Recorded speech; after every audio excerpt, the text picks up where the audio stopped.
நடுரோட்டில் மக்கள் அனைவரின் முன்னால் வைத்து சாதாரண ஏழையின் காலில் விழுந்து மன்னிப்பு கேட்ட பணக்கார மனைவி. இந்தியாவின் டாப் 10 கோடீஸ்வரர்களுடன் தோழியாக இருக்கும் அவள் அழுக்கு சட்டையும் கிழிந்த பேண்ட்டுமாக நின்று கொண்டிருந்த கணவன் காலில் விழுந்தது அங்கிருந்த அனைவரையும் ஆச்சரியப்படுத்தியது. ஏண்டா இந்த ஹரிஷை பாடாப்படுத்தணும், ஏண்டா இந்த ஹரிஷை வேதனைப்படுத்தணும், ஏண்டா இந்த ஹரிஷுக்கு எதிராக சதி செஞ்சோன்னு நினைச்சு ஃபீல் பண்ண போறீங்க. கேரியரோட உச்சத்தில் இருந்த ஒருவன் எதற்காக அத்தனை வலிகளையும் அவமானங்களையும் அவதூறுகளையும் தாங்கிக் கொண்டு மனைவிக்கும் மாமியாருக்கும் பணிவிடை செய்யும் அடிமையாக மாறினான். டேய் கார்த்திக், இவனை கழுத்தை பிடிச்சு வெளியே தள்ளுடா. ப்ளீஸ் அத்தை, உங்க காலில் வேணா விடுற. கடைசியா சதனா கிட்ட மட்டும் ஒரு வார்த்தை சொல்லிட்டு போயிடுறேன். ஒன்னும் கிழிக்க வேண்டாம். டேய் கார்த்திக், இவனை கழுத்தை பிடிச்சு வெளியே தள்ளுடா என்று சொன்னவுடனே ஹரிஷ் கழுத்தை பிடித்து வெளியே தள்ளினான் கார்த்திக். நடுரோட்டில் விழுந்து கிடக்கும் ஹரிஷை மாடியில் இருந்து அழுது கொண்டு பார்த்து கொண்டிருந்தாள் சந்தனா. அப்போது ஒரு ரோல்ஸ் ராய்ஸ் கார் அவன் முன்னால் வந்து நின்றது. உள்ளே இருந்து இறங்கிய டிரைவர் பணிவுடன் ஹரிஷை பார்த்து வணக்கம் சொன்னார். அதை பார்த்த கார்த்திக்கிற்கும் திலகாவிற்கும் என்ன நடக்கிறது என்று புரியாமல் குழம்பினார்கள். ஒரு ஏழைக்கு இப்படி ஒரு மரியாதையா என்று குழப்பமாக இருந்தது. மறுநாள் டிவோர்ஸ் பேப்பரில் கையெழுத்து வாங்குவதற்காக திலகா அடியாளர்களோடு ஹரிஷை பார்க்க வந்தாள். திலகா வந்ததை பார்த்ததும் மௌனமாக வேலையை கவனித்துக் கொண்டிருந்தான். ஒழுங்கா நீ இந்த பேப்பர்ல கையெழுத்து போடு என்று திலகா சொன்னபோது லேசாக புன்னகைத்தான் ஹரிஷ். நீ இப்போ கையெழுத்து போடலைனா ஆளுங்க உன் வீட்டை கொளுத்திடுவாங்க. அப்போது ஹரிஷ் திலகாவை இலக்காரமாக பார்த்து கையெழுத்து போடுறேன், ஆனா அதுக்கு முன்னால சந்தனா கிட்ட பேசணும் என்று சொன்னபோது திலகாவுக்கு கோபம் தலைக்கேறியது. டேய், இந்த குடிசையை பெட்ரோல் ஊத்தி கொளுத்துங்கடா என்று சொன்னதும் ஒரு கார் வந்து நின்றது. அதிலிருந்து துப்பாக்கியோடு இறங்கிய அடியாள்களை பார்த்ததும் திலகா அழைத்து வந்த அடியாள்கள் பயத்தில் தெரித்து ஓடினார்கள். திலகா கோபமாக அங்கிருந்து கிளம்பி சென்று கார்த்திக்கிடம் பேசினாள். அவன் பின்னால யாரோ இருக்காங்க கார்த்திக், ஏதோ டெவில் கேங்னு சொல்றாங்க. எனக்கு ஒண்ணுமே புரியலடா. யாரா வேணா இருக்கட்டும், டிவோர்ஸ் பேப்பர்ல கையெழுத்து போட்டானா இல்லையா? இல்ல, போடல. சந்தனா கிட்ட பேசிட்டு தான் போடுவானா? அவ்வளவு திமிரா அந்த நாய்க்கு? எனக்கு என்னமோ அவன் சாதாரண ஒரு ஆள் மாதிரி தெரியல கார்த்திக். சரி, அப்படின்னா சந்தனா கிட்டே கையெழுத்து வாங்கிட்டு வர சொல்லிடலாமா? இல்ல, ஏதாவது பேசி மனச மாத்திட்டா என்ன பண்றது? அப்போது காலிங் பெல் அடிக்கும் சத்தம் கேட்டது. 4-5 அடியாள்களுடன் ஹரிஷ் திடீரென்று உள்ளே வந்தான். ஹரிஷை பார்த்ததும் திலகா பயங்கரமாக கத்தினாள். செக்யூரிட்டி, சீக்கிரம் வாங்க, போடா வெளியே. நீ இப்ப போகலைனா போலீஸ்க்கு போன் பண்ண வேண்டியது வரும். வெயிட் பண்ணுங்க அத்தை, போலீஸ் இங்க தான் வந்துட்டு இருக்காங்க என்று நக்கலாக பதில் சொன்னான் ஹரிஷ். அதை கேட்டதும் திலகா உள்ளுக்குள் நடுக்க தொடங்கினாள். சத்தம் கேட்டு மாடியிலிருந்து கீழே வந்தாள் சந்தனா. சந்தனா கீழே வரும் காரில் சத்தம் கேட்டதும் தன் அடியாள்களை வெளியே காரில் இருக்குமாறு கண்ணசைத்தான் ஹரிஷ். என்னம்மா, இங்க என்ன பிரச்சனை? அவன் தான் இங்க வரக்கூடாதுன்னு சொல்லிட்டோம்ல, அப்புறம் எதுக்கு இங்க வந்திருக்கான்? சந்தனா, அவனை வெளியே போக சொல்லு. என் கண்ணு முன்னாடி அவன் நிக்க கூடாது. உனக்கு என்ன பைத்தியமா? எதுக்கு இப்ப அவரை வெளியே போக சொல்ற? அதுவரை தனக்கு ஆதரவாக நின்றவள் ஒரு நொடியில் சந்தனா ஹரிஷுக்கு ஆதரவாக மாறியதும் அதிர்ச்சியில் உறைந்தாள். ஹரிஷ் மீது வெறுப்பு இருந்தாலும் ஹரிஷை உண்மையாக காதலித்தாள் சந்தனா. தன்னுடைய ஸ்டேட்டஸ்க்கு தகுதி இல்லாதவன் என்று நினைத்தாலும் அவனை நேரில் பார்த்த அடுத்த நொடியே அவள் மனம் ஹரிஷை காதலிக்க தொடங்கியது. என்னடி, புருஷனை பார்த்தது கட்சி மாறிட்டியா? அந்த அளவுக்கு உன்னை வசியம் பண்ணிட்டானா இந்த ராஸ்கல் என்று திலகா சொன்னதும் சந்தனாவுக்கு கோபம் தலைக்கேறியது. சந்தனா கோபமானாள். அவளை சமாதானப்படுத்துவது கடினம் என்பதை அறிந்திருந்தாள் திலகா. அவளை கூல் செய்யும் விதமாக, இங்க பாரு சந்தனா, இன்னைக்கு நம்ம வீட்ல ஃபங்க்ஷன் இருக்கு தெரியும்ல. இந்த ஃபங்க்ஷனுக்கு நிறைய பணக்காரங்க வருவாங்க. அவங்க முன்னாடி வச்சு இவன் தான் என் மருமகன்னு சொன்னா நம்ம குடும்பத்தை பத்தி என்ன நினைப்பாங்க? உனக்கு நான் முக்கியமா இல்ல உன் குடும்பம் முக்கியமா என்று சந்தனா கேட்டதும் அதுவரை அடக்கி வைத்திருந்த பொறுமையை இழந்தாள் திலகா. எனக்கு குடும்பம் தாண்டி முக்கியம். இந்த புறம்போக்க நான் எப்படி மாப்பிள்ளைன்னு சொல்றது? அம்மான்னு பாக்குறேன், இல்லனா நடக்கிறதே வேற என்று அம்மா திலகாவை மிரட்டினாள் சந்தனா. சந்தனாவை முறைத்துக் கொண்டு வேகமாக அங்கிருந்து சென்றாள் திலகா. மாமியார் திலகா பேசியது ஹரிஷுக்கு உள்ளுக்குள் வலித்தாலும் வெளியே காட்டிக்கொள்ளாமல் நின்று கொண்டிருந்தான். சரி, இப்போது பிரச்சனை வேண்டாம் என்று மௌனமாக அங்கிருந்து சென்றான் ஹரிஷ். அதற்கு பிறகு மீண்டும் ஹரிஷை சமாதானப்படுத்தி வீட்டிற்கு அழைத்து வந்தாள் சந்தனா. சந்தனாவின் குடும்பத்தை சார்ந்த கார்த்திக்கிற்கு ஹரிஷை சுத்தமாக பிடிக்காது. வாய்ப்பு கிடைக்கும் போதெல்லாம் ஹரிஷை அவமானப்படுத்திக் கொண்டிருந்தான். கார்த்திக்கிற்கு குழந்தை பிறந்த போதே முதல் பிறந்த நாளை கிராண்டாக செலிப்ரேட் செய்ய வேண்டும் என்று திட்டமிட்டிருந்தான். தன்னுடைய மகனுக்கு பல லட்சங்கள் செலவு செய்து ஸ்டார் ஹோட்டலில் பர்த்டே பார்ட்டிக்கு ஏற்பாடு செய்திருந்தான் கார்த்திக். ஹரிஷை ஒரு சாதாரண ஏழை என்று கார்த்திக் பலமுறை அவமானப்படுத்தியிருந்தாலும் சந்தனா அழைத்ததால் தான் ஃபங்க்ஷனுக்கு வந்தான் ஹரிஷ். ஹரிஷ் சந்தனா வருவதற்கு முன்பே பர்த்டே கேக் கட் பண்ணி பார்ட்டி ஆரம்பித்திருந்தது. லேட்டாக வந்த சந்தனாவை பார்த்து கார்த்திக், என்ன சந்தனா, பஸ் லேட் ஆயிடுச்சா என்று கார்த்திக் நக்கடித்த போது அங்கிருந்த அனைவரும் விழுந்து விழுந்து சிரித்தனர். ஹரிஷ் தலைகுனிந்தபடி நின்று கொண்டிருந்தான். பார்ட்டி தொடங்கியது. வெளிநாட்டிலிருந்து விலையுயர்ந்த ஒயினை அனைவருக்கும் வழங்க சொன்னான் கார்த்திக். அங்கிருப்பவர்களுக்கு ஹரிஷின் உண்மையான சொத்து மதிப்பு தெரிந்தால் அனைவரும் மயங்கி விழுந்து விடுவார்கள். சிறிது நேரம் கழித்து கார்த்திக் சத்தமாக கத்திக் கொண்டிருந்தான். அதை கேட்ட ஹரிஷுக்கு ஏதோ பிரச்சனை நடக்கப் போகிறது என்று மட்டும் தெரிந்தது. என் மகனோட பிரேஸ்லெட்டை காணோம், யாராவது பாத்தீங்களா என்று கார்த்திக் கத்திய போது அனைவரும் மேடை அருகே வந்தனர். அப்போது திலகா ஹரிஷை பார்த்து, என்ன சந்தனா, உன் புருஷன் இந்த தொழிலை எப்ப ஆரம்பிச்சா? அம்மா நீ கொஞ்சம் வாய மூடுறியா? எப்படி காணாம போச்சுன்னு முதல்ல விசாரிப்போம் என்று சந்தனா சொன்னது திலகாவிற்கு எரிச்சலாக வந்தது. உடனே திலகா, உனக்கு அதோட விலை என்னன்னு தெரியுமா? கவரிங் நகை போடுற உனக்கு அதெல்லாம் எங்க தெரிய போகுது? அப்போது சந்தனாக்கு திலகாவை அடிக்க வேண்டும் போல இருந்தது. பெற்ற அம்மா என்பதாலும் தன்னால் அங்கிருந்தவர்களின் மூட் ஸ்பாயில் ஆகிவிடக் கூடாது என்பதாலும் அமைதியாக நின்றிருந்தாள். டே கார்த்திக், எவ்வளோடா அந்த பிரேஸ்லெட்? 40 lakhs மா. அனைவரும் வாயை பிளந்தனர். அந்த பிரேஸ்லெட்டில் விலையுயர்ந்த வைரக்கல் இருப்பதால் தான் அதன் மதிப்பு 40 லட்சமாக இருந்தது. அப்போது அங்கிருந்த அனைவரும் ஹரிஷ் தான் எடுத்திருப்பான் என்று ஜாடை மாடையாக பேசத் தொடங்கினார்கள். அதை கேட்ட சந்தனாவுக்கு அழுகையாக வந்தது. தன்னால் ஹரிஷ் அவமானப்படுவதை நினைத்து வருத்தப்பட்டாள். அப்போது சந்தனா, நாங்க வந்தது உங்களுக்கு பிடிக்கலன்னா இப்பவே கிளம்பிடுறோம், வா ஹரிஷ் என்று ஹரிஷின் கையை பிடித்துக் கொண்டு கிளம்ப தயாரானாள் சந்தனா. அப்போது கார்த்திக், ஒரு நிமிஷம் சந்தனா, பிரேஸ்லெட் கிடைக்கிற வரைக்கும் யாரும் இந்த ஹோட்டல்ல இருந்து வெளியே போக முடியாது. அப்போது கார்த்திக்கின் மனைவி பாத்ரூமில் விழுந்து கிடந்ததாக சொல்லி அந்த பிரேஸ்லெட்டை கொடுத்தாள். மேலும் பிரேஸ்லெட்டில் இருந்த கொக்கி லூசாக இருந்ததாகவும் சொன்னாள். ஹரிஷை அவமானப்படுத்தியதற்கு எந்த குற்ற உணர்ச்சியும் இல்லாமல் பிரேஸ்லெட் கிடைத்த மகிழ்ச்சியில் மீண்டும் பார்ட்டியை செலிப்ரேட் பண்ண தொடங்கினார்கள். ஒரு ஓரமாக சோகமாக நின்று கொண்டிருந்த ஹரிஷ் அருகே வந்தாள் சந்தனா. என்ன மன்னிச்சுட ஹரிஷ், என் ஃபேமிலி இப்படி எல்லாரும் முன்னாடியும் வச்சு உன்னை அசிங்கப்படுத்துவாங்கன்னு கொஞ்சம் கூட எதிர்பார்க்கல. பரவாயில்ல சந்தனா, நம்ம அம்மா தானே, ஒரு நாள் புரிஞ்சுப்பாங்க. இனிமே இந்த வீட்டுல ஒரு நிமிஷம் கூட இருக்க கூடாது என்று கோபமாக சொன்னாள். ஆனால் ஹரிஷ் அவளை கட்டிப்பிடித்து சமாதானப்படுத்தினான். அங்கு விளையாடிக் கொண்டிருந்த கார்த்திக் பையனிடம் தான் வாங்கி வந்த கிஃப்டை கொடுத்தான் ஹரிஷ். அதை பார்த்த திலகா ஓடி வந்து அந்த கிஃப்டை வாங்கி பிரித்து பார்த்தாள். உள்ளே ஒரு மோதிரம் இருந்தது. உடனே அதை எடுத்து தூக்கி வீசி எறிந்தாள். அந்த மோதிரம் ஹோட்டல் வாசலில் போய் விழுந்தது. அந்த மோதிரத்தில் டெவில் கேங் என்று எழுதப்பட்டு ஒரு முத்திரையுடன் காணப்பட்டது. இந்த 5 ரூபாய் பிளாஸ்டிக் மோதிரத்தை தூக்கிட்டு வந்துட்டான். வந்தோமா தின்னமான்னு போயிட்டே இரு. அதுவரை நிதானமாக இருந்த ஹரிஷுக்கு திலகாவின் வார்த்தைகள் வெறியை தூண்டியது. இன்று திலகாவுக்கும் கார்த்திக்கிற்கும் சரியான பாடம் கற்பிக்க வேண்டும் என்று முடிவெடுத்தான். சந்தனாக்கு தெரியாமல் வெளியே சென்று யாரிடமோ நீண்ட நேரம் போனில் பேசிக் கொண்டிருந்தான். அப்போது பார்ட்டிக்கு வந்த விருந்தினர்களுக்கு விதவிதமான உணவுகள் வழங்கப்பட்டது. அங்கே இருந்த உணவு மேஜையில் ஒரு சேர் மட்டும் குறைவாக இருந்தது. அனைவரும் உட்கார்ந்து சாப்பிட்டுக் கொண்டிருக்கும் போது ஹரிஷ் மட்டும் நின்று கொண்டிருந்தான். அப்போது ஹோட்டல் உதவியாளர் ஒரு சேரை எடுப்பதற்காக சென்றார். அதை பார்த்த திலகா, ஹலோ சார், அவனுக்கெல்லாம் எதுக்கு சேர் போடுறீங்க? வேணா தரையிலேயே உட்கார்ந்து சாப்பிடட்டும் என்று திலகா சொன்ன போது கோபம் வந்தாலும் சந்தனா அடக்கிக் கொண்டு கையை பிசைந்து கொண்டிருந்தாள். அப்போது அந்த ஹோட்டல் ஓனர் பதற்றமாக உள்ளே வந்தார். வாசலில் கிடந்த அந்த மோதிரத்தை மெதுவாக கையில் எடுத்து பார்த்தார். அவர் உடல் பயங்கரமாக நடுங்கியது. வேகமாக ஓடி ஹரிஷ் அருகே வந்தார். சார், நீங்க என் ஹோட்டலுக்கு வந்தது என் பாக்கியம் என்று சொல்லி அங்கு அவர் செய்த செயல் அங்கிருந்த ஒட்டுமொத்த கூட்டத்திற்கும் ஹார்ட் அட்டாக் வரும் அளவிற்கு இருந்தது. ஹரிஷின் முன் மண்டியிட்டு அவன் கையை முத்தமிட்டார். உலக நாடுகளின் அதிபர்களுடன் மட்டும் தொடர்பு வைத்திருக்கும் ஒரு கோடீஸ்வரர் எப்படி ஒரு சாதாரண ஏழையிடம் மண்டியிட்டு வணங்குகிறார் என்று அனைவருக்கும் ஆச்சரியமாக இருந்தது. நடப்பது அனைத்தும் கனவா இல்லை நனவா என்று புரியாமல் குழம்பியபடி நின்று கொண்டிருந்தாள் சந்தனா. மீண்டும் சந்தனாவிடம் வந்த ஓனர் அந்த மோதிரத்தை கொடுத்து, சாரோட இந்த மோதிரம் கீழே கிடந்துச்சு. இந்த மோதிரத்தை அவர்கிட்ட கொடுக்கற தகுதி எனக்கு இல்ல. ஏன்னா இந்த மோதிரத்துக்கு பின்னாடி பெரிய கதை இருக்கு என்று சொல்லி பணிவுடன் அங்கிருந்து சென்றார். அந்த மோதிரத்தையும் அதன் முத்திரையை பார்த்து நடுங்கினாள் சந்தனா. இதை பார்த்த திலகாவிற்கும் கார்த்திக்கிற்கும் அங்கே என்ன நடக்கிறது என்றே புரியவில்லை. சோற்றை பிசைந்தபடி அமர்ந்திருந்தனர். ஒரு வாய் கூட சாப்பிட முடியாதபடி உறைந்து போயிருந்தனர். ஹரிஷ் அந்த சேரில் ராஜா போல் கால் மேல் கால் போட்டு உட்கார்ந்து சாப்பிட்டான். அதை பார்த்த திலகாவின் வயிறு எரிந்து கொண்டிருந்தது. மேடம், நான் உங்க ஃபேமிலிக்கு ஃபுட் சர்வ் பண்ணலாமா? மீண்டும் அதிர்ச்சிக்கு மேல் அதிர்ச்சி அடைந்தாள். திடீரென்று பதற்றமான ஓனர், ஆனா ஹரிஷ் சார் பெர்மிஷன் கொடுத்தாதான் பண்ணுவேன் என்று சொல்லி ஹரிஷை பார்த்ததும் ஹரிஷ் அவரை பார்த்து கண் அசைத்தான்.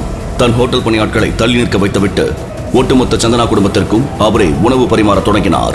ஆனால் அங்கிருந்த ஒருத்தரால் கூட உணவை சாப்பிட முடியவில்லை. திலகா, கார்த்திக் உட்பட அனைவரும் ஹரிஷ் சாப்பிடுவதையே பார்த்துக் கொண்டிருந்தனர். யார் இந்த ஹரிஷ்? அவனுக்குள் மறைந்திருக்கும் ரகசியம் என்ன? உலகின் நம்பர் 1 பணக்காரர்களுடன் தொடர்பு வைத்திருக்கும் ஹோட்டல் ஓனர் எதற்காக ஹரிஷ் முன் மண்டியிட்டார்?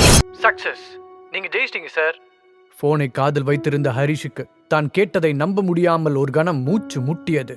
100% கன்ஃபார்ம் சார், நீங்க திரும்பவும் பணக்காரர் ஆயிட்டீங்க. அழுத்தமான குரலில் சொன்னார் மறுமுனையில் இருந்தவர். ஆனா இது எப்படி நடந்துச்சு? ஹரிஷ் நம்பிக்கை இல்லாமல் கேட்டான்.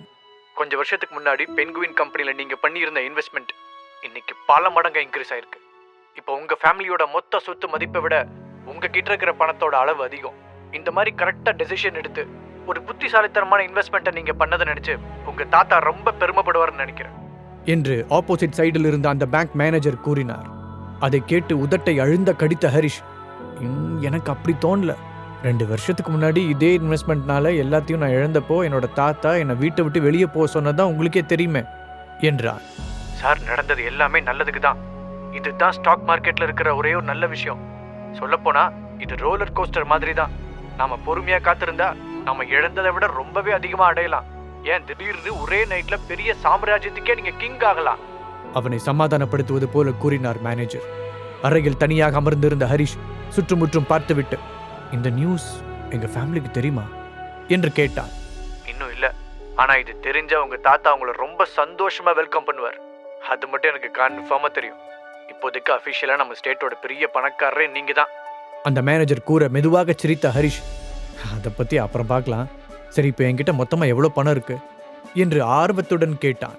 அப்போது சரியாக அந்த வீட்டின் ஹாலில் இருந்து ஒரு சிடுசிடுப்பான குரல், வெட்டி ஆபீசர், எங்க போய் தொலைஞ்ச? இன்னும் இங்க எத்தனை வேலை பாக்கி கிடக்கு என்று கத்துவது அவனுக்கு தெளிவாக கேட்டது. தோ வரேன். அவசரமாக பதிலளித்த அவன் செல்போனை திரும்பவும் காதில் வைத்து, இப்ப நான் உடனே போயாகணும். இந்த மாதிரி குட் நியூஸ் சொன்னதுக்காக என்னை கூப்பிட்டதுக்கு ரொம்ப தேங்க்ஸ்.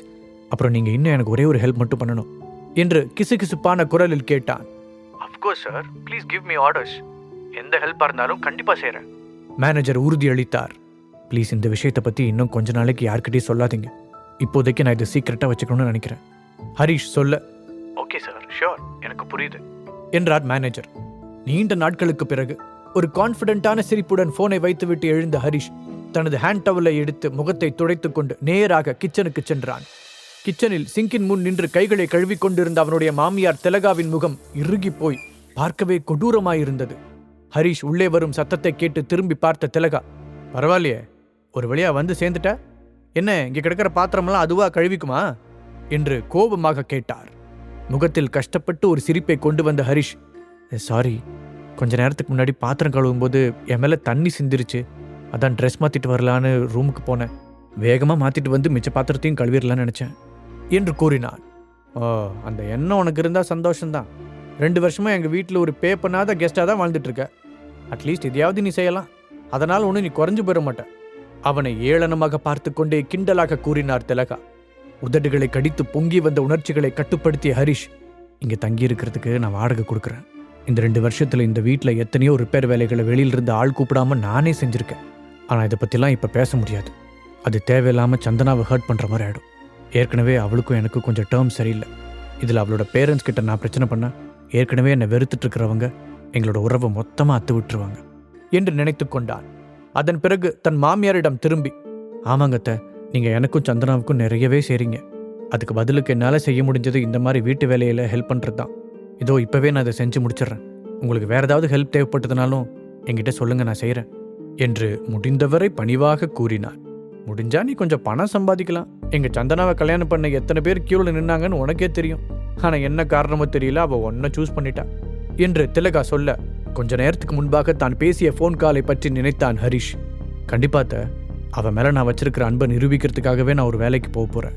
நீங்க வேணா பாருங்க, சந்தனாவுக்கு நான் தகுதியானவன் தான் கூடிய சீக்கிரம் உங்க எல்லாருக்குமே ப்ரூவ் பண்ணுவேன். இதை நான் ஒரு ப்ராமிஸாவே செய்கிறேன் என்று கான்ஃபிடென்ட்டாக கூறினான். நீ சொன்னதுல எனக்கு முழுசா நம்பிக்கை இல்லை. உன்னை டிவோர்ஸ் பண்ண சொல்லி எங்க பொண்ணுகிட்ட கம்பல் பண்ணாமல் இருக்கிறதுக்கு ஒரே ரீசன், அவள் ஒரு தடவை முட்டாள்தனமா முடிவெடுத்தது போதும்னு நினைச்சுதான். ஏன்னா அவள் உன் கூட கல்யாணத்துக்கு முன்னாடி ப்ரினப்ஷியல் அக்ரிமெண்ட் போடாமல் விட்டுட்டா. எங்க பொண்ணு ஒரு பெரிய கம்பெனியோட சேர்மன். அவளோட புருஷங்கிற ஒரே காரணத்துக்காக அவள் உன்னை டைவோர்ஸ் பண்ணா அதுல பாதி பணம் உனக்கு வந்து சேர்ந்துரும். அப்படி எதுவும் நடந்துடக்கூடாதுன்னு தான் கடுகடுப்பான முகத்துடன் கூறினார் திலகா. அத்தை, கண்டிப்பா நான் அப்படி பண்ணவே மாட்டேன். உங்க பொண்ணை நான் ரொம்ப லவ் பண்றேன். நான் சொல்றத இப்ப நீங்க நம்ப மாட்டீங்கன்னு எனக்கு தெரியும். ஆனா ஒரு நாள் நான் சொல்றதெல்லாம் உண்மைன்னு உங்களுக்கே புரிய வரும் என்றான். அவன் சொன்னதை கேட்டதும் திலகாவின் முகம் கொஞ்சம் மென்மையாக மாறியது. இப்படி நான் சொன்னேன்னு தெரிஞ்சா என்னோட புருஷனை கொன்றுவார். பட் நீ சொன்னதை செய்வேன்னு ஒரு ஓரத்துல நான் நம்புறேன் என்று கூறினார். தேங்க்ஸ் சொன்ன ஹரிஷ் திலகாவை தாண்டி சிங்கிற்கு பக்கத்தில் போனான். ஒரு சிரிப்புடன் அதற்குள் கிடந்த தட்டை எடுத்தவன், இப்போ நான் இந்த பாத்திரம் கழுவுற வேலையை பார்க்கிறேன் என்றான். ஒரு 1/4 மணி நேரம் கழிய பாத்திரங்கள் மொத்தத்தையும் கழுவி கவிழ்த்து விட்டு தன்னுடைய வாட்சை பார்த்தான் ஹரிஷ். ஓ, மணி 5 ஆயிடுச்சா? அப்படின்னா சந்திரா இந்நேரம் வீட்டுக்கு வந்திருப்பான்னு நினைக்கிறேன். தனக்குத்தானே சொல்லிக் கொண்டான். கைகளை துடைத்து விட்டு வெளியே வர ஹாலில் இருந்து டிவி சத்தம் கேட்டது. ஒரு பெரிய மூச்சை எடுத்து விட்ட ஹரிஷ் மெதுவாக அங்கு சென்றான். Welcome home baby. ஹரிஷ் தன்னுடைய மனைவியை பார்த்து சிரித்தவாறு சொன்னான். அவனுக்கு முன்னால் இருந்த சோஃபாவில் உட்கார்ந்திருந்த சந்தனா அவனை திரும்பி பார்த்து கையசைத்தாள். சந்தனாவுடைய பிரைட்டான கண்களையும் கவர்ச்சியான உதடுகளையும் பார்த்த ஹரிஷ், இவளை ஒவ்வொரு தடவை பார்க்கும்போதும் என் வயிற்றுக்குள்ள பட்டாம்பூச்சி பறக்குது. சந்தனா உண்மையிலேயே ரொம்ப அழகானவ தான். ஆனால் அதுக்காக மட்டும் நான் அவளை லவ் பண்ணலை. நான் பார்த்ததுலேயே ரொம்ப இன்ஸ்பைரிங்கான கோல் ஓரியன்ட் பொண்ணு இவ தான். இல்லாட்டி இந்த சில வருஷங்களில் ஒரு கம்பெனியோட அசிஸ்டண்ட்லேருந்து சேர்மன் வரைக்கும் அவளால் வளர்ந்துருக்க முடியாது. உண்மையிலேயே அவள் சூப்பர் தான் என்று நினைத்தான். ஹாய் ஹரிஷ் என்று வேறொரு குரல் கேட்க அது யார் என்று பார்க்காமலேயே ஹரிஷுக்கு புரிந்தது. ஹாய் தர்ஷினி, உன்னை பார்த்ததில் ரொம்ப சந்தோஷம். தன் மனைவியின் உயிர் தோழியை பார்த்து நட்பாகச் சிரித்தான் ஹரிஷ். சந்தனாவின் பக்கத்தில் அமர்ந்திருந்த தர்ஷினி அவனை பார்த்து கிண்டலாக நைஸ் ஷர்ட் என்றாள். உடனே குனிந்து பார்த்த ஹரிஷ் தன்னுடைய சட்டையில் திரும்பவும் கரையாகிவிட்டதை கவனித்தான். லேசாக முகம் சிவந்தவன், நான் பாத்திரம் கழுவிட்டு இருந்தேன் அதான் என்று பதிலளித்தான். So cute. எங்கள் வீட்டிலலாம் இந்த மாதிரி வேலையெல்லாம் செய்யறதுக்கு நாங்கள் தனியாக சம்பளத்துக்கு ஆள் போட்டிருக்கோம் என்று ஒரு மாதிரியான டோனில் கூறினாள் தர்ஷினி. அவளை திரும்பி பார்த்த சந்தனா, எல்லாரும் ஒன்ன மாதிரியே வசதியான வீட்டில் பிறக்க முடியாது தர்ஷினி, சில பேர் கஷ்டப்பட்டு வேலை செஞ்சு தான் ஆகணும் என்று சொல்லிக்கொண்டே ஹரிஷை பார்த்து பேச்சை தொடர்ந்தாள். அதுலேயும் சில பேர் ரொம்ப கஷ்டப்பட்டு ட்ரை பண்ணுவாங்க. அதுக்கான பலன் கிடைக்கும்போது உண்மையிலேயே அது நாம் எதிர்பார்த்ததை விட ரொம்ப பெருசாக இருக்கும் சொன்ன சந்தனா அவனை பார்த்து ரகசியமாக கண்ணடித்தாள். பதிலுக்கு கண்ணடித்த ஹரிஷ், என்னோட பாஸ்ட்டை பற்றி இவகிட்ட சொல்லாததுக்கு நான் ரொம்ப கில்ட்டியாக ஃபீல் பண்ணுறேன். ஒரு வேளை நடந்த எல்லாத்தையும் நான் விளக்கமாக எடுத்து சொன்னால் அவள் புரிஞ்சுக்கலாம். பட் இந்த சுச்சுவேஷனில் அவகிட்ட சொல்கிறது ரொம்ப லேட்டுன்னு நினைக்கிறேன். ஏன்னா எங்களுக்கு கல்யாணமாகி சில வருஷங்கள் ஆகப்போகுது. ஆனால் நான் தமிழ்நாட்டில் இருக்கிற பணக்கார குடும்பம் ஒன்றில் பிறந்தவன்னு இன்னும் சந்தனாவுக்கு தெரியாது. என்னோட பணத்துக்காக அவள் என்னை கல்யாணம் பண்ணிக்கக்கூடாது அப்படிங்கிறதுக்காக நான் அதை அவகிட்டேருந்து மறைச்சிட்டேன். ஆனால் எதிர்பாராத விதமாக எங்கள் 2 பேருக்கும் என்கேஜ்மெண்ட் ஆகிற அன்னைக்கு எல்லாத்தையும் நான் இழந்துட்டேன் என்று நினைத்தபடி ஆழ்ந்த பெருமூச்சு ஒன்றை எடுத்து விட்டான். அந்த நாளை என்னால் மறக்கவே முடியாது. இந்த குட் நியூஸை சொல்கிறதுக்காக நான் என் தாத்தாவுக்கு கால் பண்ணியிருந்தேன். ஆனால் அது என்ன விஷயம்னு கூட முழுசாக கேட்க விரும்பாத அவர் அதுக்கு பதிலாக என்னோட எல்லா பணத்தையும் நம்பிக்கையும் பென்குயின் கம்பெனியில் இன்வெஸ்ட் பண்ணதுக்காக பயங்கரமாக திட்டினார். அப்போ அந்த கம்பெனியோட ஸ்டாக்ஸ் எல்லாமே அன்எக்ஸ்பெக்டடாக ரொம்ப ட்ராப் ஆகிருந்துச்சு. அப்போ என்னோட தாத்தா சொன்ன வார்த்தைகளை இப்போ வரைக்கும் என்னால் மறக்க முடியல. உன்னை நான் இந்த வீட்டை விட்டே வெளியேற்றுறேன். இது கூட உன்னோட நல்லதுக்கு தானே பண்ணுறேன். அப்போ தான் நீ பணத்தோட வேல்யூ என்னன்னு கற்றுக்குவேன். கொஞ்சம் கூட இரக்கமே இல்லாமல் அவர் அதை சொல்லியிருந்தார். பல வருஷங்களுக்கு பிறகு அதே இன்வெஸ்ட்மெண்ட் எங்கள் குடும்பம் கனவுல கூட நினைக்காத அளவுக்கு ஒரு பெரிய அமௌண்ட்டை ரிட்டர்னாக கொடுத்துருக்கு. இப்போது இந்த ஸ்டேட்லேயே பெரிய பணக்காரன் நான் தான். ஆனால் இது எப்படி என்னோடய ஒய்ஃப் கிட்ட சொல்ல முடியும்? அவள் இன்னும் என்னை ஒரு வேலை இல்லாத எதுக்கும் உதவாதவன் தான் நினச்சிக்கிட்டு இருக்கா. முதல்ல அவள் என்னை முழுசாக நம்புறான்னு தெரிஞ்சதுக்கப்புறம் தான் இந்த சீக்ரெட்டை நான் அவகிட்ட சொல்ல முடியும் என்று தன் வாழ்க்கையில் நடந்த பழைய விஷயங்களை நினைத்து பார்த்த ஹரிஷ் கடைசியாக முடிவெடுத்தான். சோஃபாவில் இருந்து எழுந்து வந்த சந்தனா ஹரிஷின் கன்னத்தில் மென்மையாக முத்தமிட்டாள். ஹரிஷ், நான் உன்னை தப்பாக சொல்லலை. பட் தர்ஷினி சொன்னது சரிதான். உன் ட்ரெஸ் ரொம்ப மோசமாக இருக்கு. நீ உடனே போய் அதை மாற்று சொன்ன சந்தனா தர்ஷினியை திரும்பி பார்த்துவிட்டு, அதுவும் முக்கியமாக நம்ம வீட்டில் ஒரு கெஸ்ட் இருக்கும்போது நீ இப்படிலாம் இருக்கக்கூடாது என்றாள். தலையாட்டிய ஹரிஷ், தோ இப்பவே மாத்துறேன் சொல்லிவிட்டு தங்களுடைய ரூமிற்கு சென்றான். அன்றைய இரவுக்குள் 2வது தடவையாக ஷர்ட்டை மாற்றிவிட்டு திரும்பவும் ஹாலுக்கு வந்த ஹரிஷ் தர்ஷினி சந்தனாவிடம் சொல்லிக் கொண்டிருந்ததை கேட்டு மேலே நடக்க முடியாமல் அப்படியே நின்றான். நீ ஏன் இப்படி இருக்கேன்னு எனக்கு இன்னும் புரியவே இல்லை. நீ ஒரு கம்பெனியோட பாஸ், ஆனால் அவன் எதுக்குமே லாய்க்கில்லாத ஒரு வெறும் பூஜ்யம். அப்படி இருக்கும்போது நீ ஏன் இன்னும் அவன் கூட வாழணும்னு நினைக்கிற என்ற தர்ஷினியின் கேள்விக்கு பதில் சொல்லாமல் கொஞ்ச நேரம் அமைதியாக இருந்தாள் சந்தனா. அவன் எப்பவும் இப்படி கிடையாது. நாங்கள் ஃபர்ஸ்ட் டைமாக மீட் பண்ணப்போ அவன் ரொம்ப சார்மிங்காகவும் கான்ஃபிடென்ட்டாகவும் இருந்தான். இடையில் அவனுக்கு என்ன நடந்துச்சுன்னு எனக்கு தெரியல. ஆனால் நான் அவன் கூட இருந்தா அவன் திரும்பவும் பழையபடி மாறுவான்னு நம்புகிறேன். ஏன்னா அந்த பழைய ஹரிஷை நான் ரொம்ப லவ் பண்ணேன். சந்தனாவின் குரல் மெதுவாக வெளிப்பட்டது. நீ இப்பவும் அவனை லவ் பண்ணுறியா? தர்ஷினியின் கேள்வி அவளை நேராக தாக்கியது. தன்னுடைய கீழ் உதட்டை கடித்த அவள், தெரியல, சம்டைம்ஸ் நம்ம உண்மையை ஒத்துக்கிட்டு தான் ஆகணும். எங்களுக்குள்ளே இருக்கிற ரிலேஷன்ஷிப்பில் இப்போ ஒரு கேர்டேக்கர் மாதிரி ஃபீல் பண்ணுறேன். இந்த கொஞ்ச நாளில் அவன் சுத்தமாக மோசமாயிட்டான். எங்களுக்கு இடையில இருந்த ரொமான்ஸ் சுத்தமாக போயிடுச்சு.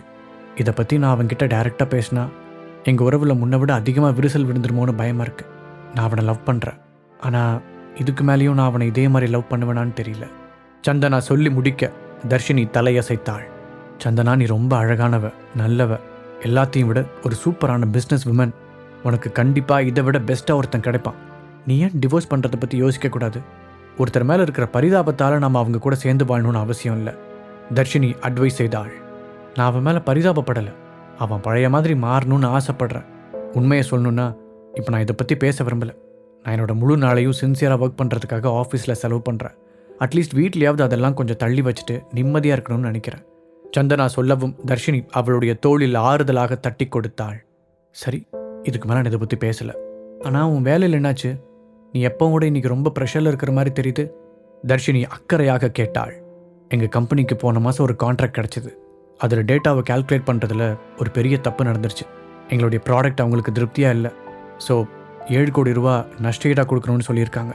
என் கம்பெனிலேருந்து இப்போதைக்கு அவ்வளோ பணம் எடுக்க முடியாது. அதனால் எனக்கு இப்போ குறைஞ்சது ஒரு 4 கோடியாவது இன்வெஸ்ட்மெண்ட் தேவைப்படுது, அதுவும் 1 வீக்குக்குள்ளே. இது மட்டும் நடக்கலைன்னா என் கம்பெனி திவால் ஆகிடும். என் ஸ்டாஃப்ஸை நினச்சாதான் எனக்கு ரொம்ப கவலையாக இருக்குது. சந்தனா சொல்ல தர்ஷினியுடைய கண்கள் பெரிதாக விரிந்தது. 1 வீக்கில் 4 கோடி ரூபா இன்வெஸ்ட் பண்ணுற மாதிரி ஒருத்தரை நீ எப்படி கண்டுபிடிக்க போகிற? தர்ஷினி கேட்க சந்தனாவின் கண்கள் கலங்கியது. அப்போதுதான் ஹரிஷ் அங்கு நிற்பதை கவனித்த சந்தனா அவனிடம் திரும்பி, ப்ளீஸ் ஹரிஷ், என்னை தப்பாக நினச்சிக்காத. நான் தர்ஷினி கூட கொஞ்சம் தனியாக பேசணும். நீ கொஞ்சம் இங்கிருந்து போக முடியுமா என்று கன்னத்தில் வழிந்த கண்ணீரை துடைத்து கொண்டே கேட்டாள். தன்னுடைய மனைவியின் கஷ்டத்தை பார்த்து மனதிற்குள் துடித்த ஹரிஷ், சரிம்மா, நான் நம்ம ரூமுக்கு போகிறேன், நீங்கள் பேசுங்க என்று சொல்லிவிட்டு அங்கிருந்து சென்றான். அவர்களின் ரூமுக்கு வந்த ஹரிஷ், நான் கண்டிப்பாக அவளுக்கு ஹெல்ப் பண்ணணும். அவள் கல்யாணம் பண்ணியிருக்கிறது ஒரு வேஸ்ட் ஃபெலோவை இல்லை, உண்மையான ஒரு ஆண்மகனன்னு நான் சந்தனாவுக்கு ப்ரூவ் பண்ணியே தீர்வேன். அதுக்காக நான் என்னோட சொந்த சாம்ராஜ்யத்தையே உருவாக்க போகிறேன். முடிவெடுத்து அவன் தன்னுடைய செல்போனை கையில் எடுத்தான். அப்போதுதான் தன்னுடைய தாத்தாவின் எஸ்டேட் எண்ணிலிருந்து 10க்கும் மேற்பட்ட மிஸ்ட் கால்கள் வந்திருப்பதை கவனித்த ஹரிஷ் திகைத்தான். ஏன் தாத்தா இத்தனை தடவை கூப்பிட்டுருக்காரு? இந்த 2 வருஷமா அவர் என்னை கூப்பிட்டதே இல்லையே. அவர் என்னை வீட்டை விட்டு வெளியேற்றுறேன்னு சொன்ன அன்னைக்கு லாஸ்ட்டாக அவர் கூட பேசினது. ஒருவேளை இந்த ஷேர் மார்க்கெட் சக்ஸஸ் பற்றி அவருக்கு தெரிஞ்சிருக்குமோ? செல்போன் ஸ்கிரீனையே பார்த்த ஹரிஷ் தனக்குத்தானே கேட்டுக்கொண்டான். அதற்குள் வாட்ஸ்ஆப்பில் அவனுடைய தாத்தாவிடமிருந்து ஒரு மெசேஜ் வந்ததாக நோட்டிஃபிகேஷன் காண்பிக்க தயக்கத்துடன் அதை ஓப்பன் செய்து படித்தான். ஹரிஷ், நான் உன்னை பற்றி தப்பாக பேசிட்டேன். நம்ம குடும்பத்துக்கு நீ தேவை. பென்குயின் கம்பெனியில் நீ இன்வெஸ்ட் பண்ணியிருந்த பணம் பெரிய லெவலில் இன்க்ரீஸ் ஆகிருக்கிறது எனக்கு தெரியும். இப்போ அந்த பணம் நம்ம குடும்பத்துக்கு தேவை. நீ மட்டும் ஹெல்ப் பண்ணலைன்னா நம்ம குடும்பம் மொத்தமாக கொலாப்ஸ் ஆகிடும் என்று வந்திருந்த அந்த மெசேஜை முழுதாக படித்தான் ஹரிஷ். 2 வருஷத்துக்கு முன்னாடி இதே கம்பெனியில் இன்வெஸ்ட் பண்ண அதே காரணத்துக்காக ஃபேமிலியிலிருந்து என்னை வெளியே துரத்தி விட்டாங்க. அதுவும் கல்யாணத்துக்கு சில நாட்கள் தான் இருந்த அந்த சிச்சுவேஷனில் அவங்க என்னை சுத்தமாக கழட்டி விட்டுட்டாங்க. ஆனால் இப்போது அதே இன்வெஸ்ட்மெண்ட் பணத்தை வச்சு ஃபேமிலிக்கு ஹெல்ப் பண்ண சொல்லி தாத்தா கேட்குறாரு. இதை நினச்சி பார்த்தா எனக்கு ரொம்ப காமெடியாக இருக்குது, பெயின்ஃபுல்லாகவும் இருக்குது. ஹரிஷ் யோசித்து கொண்டு இருக்கும் போதே திரும்பவும் ஒரு மெசேஜ் வந்து விழுந்தது. ஹரிஷ், நாங்கள் எல்லாத்தையும் இழந்துட்டோம். சில தப்பான இன்வெஸ்ட்மெண்ட்னால நாங்கள் இப்போ திவால் ஆகிற நிலைமையில் இருக்கோம். உனக்கு கிடைச்சிருக்கிற பணத்தை வச்சு எங்களை காப்பாற்று. இந்த ஹெல்ப்பை மட்டும் நீ செஞ்சேன்னா பதிலுக்கு என்னால் முடிஞ்சதை கண்டிப்பாக செய்கிறேன்னு ப்ராமிஸ் பண்ணுறேன். அது மட்டும் இல்லாமல் இது மூலமாக நீ திரும்பவும் நம்ம ஃபேமிலியில் ஒரு மெம்பர் ஆகிடுவேன். திரும்பவும் பழைய ஹரிஷா வாழ்கிறதுக்கு உனக்கு ஆசை இல்லையா? அந்த கடைசி வரிகளை படித்ததும் கொஞ்ச நேரத்துக்கு முன்னால் அவர் திரும்பவும் பழைய ஹரிஷா மாறணும்னு ஆசைப்படுறேன் என்று சந்தனா பேசியது அவனுக்கு நினைவு வந்தது.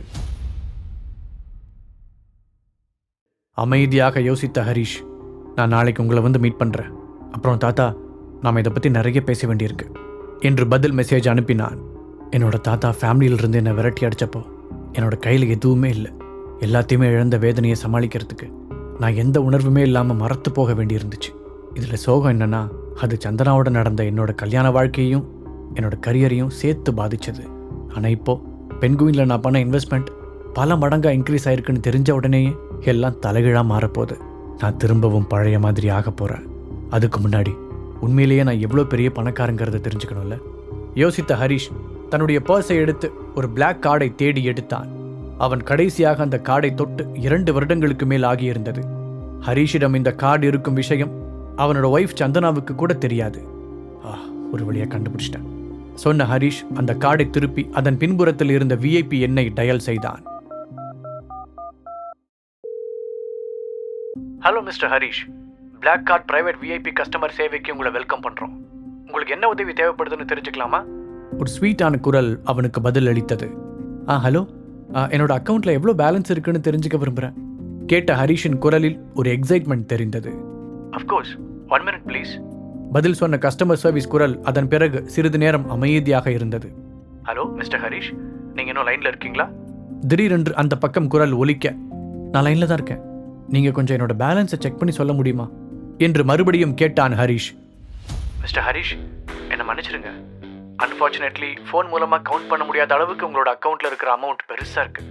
இதை பார்த்தா எங்கள் கம்ப்யூட்டரில் யூஸ்வலாக கால்குலேட் பண்ணுற டிஜிட்ஸை விட அதிகமாக இருக்குன்னு தோணுது. கம்ப்யூட்டரில் கவுண்ட் பண்ண முடியாத அளவுக்கு நம்பர்ஸ் காட்டுது.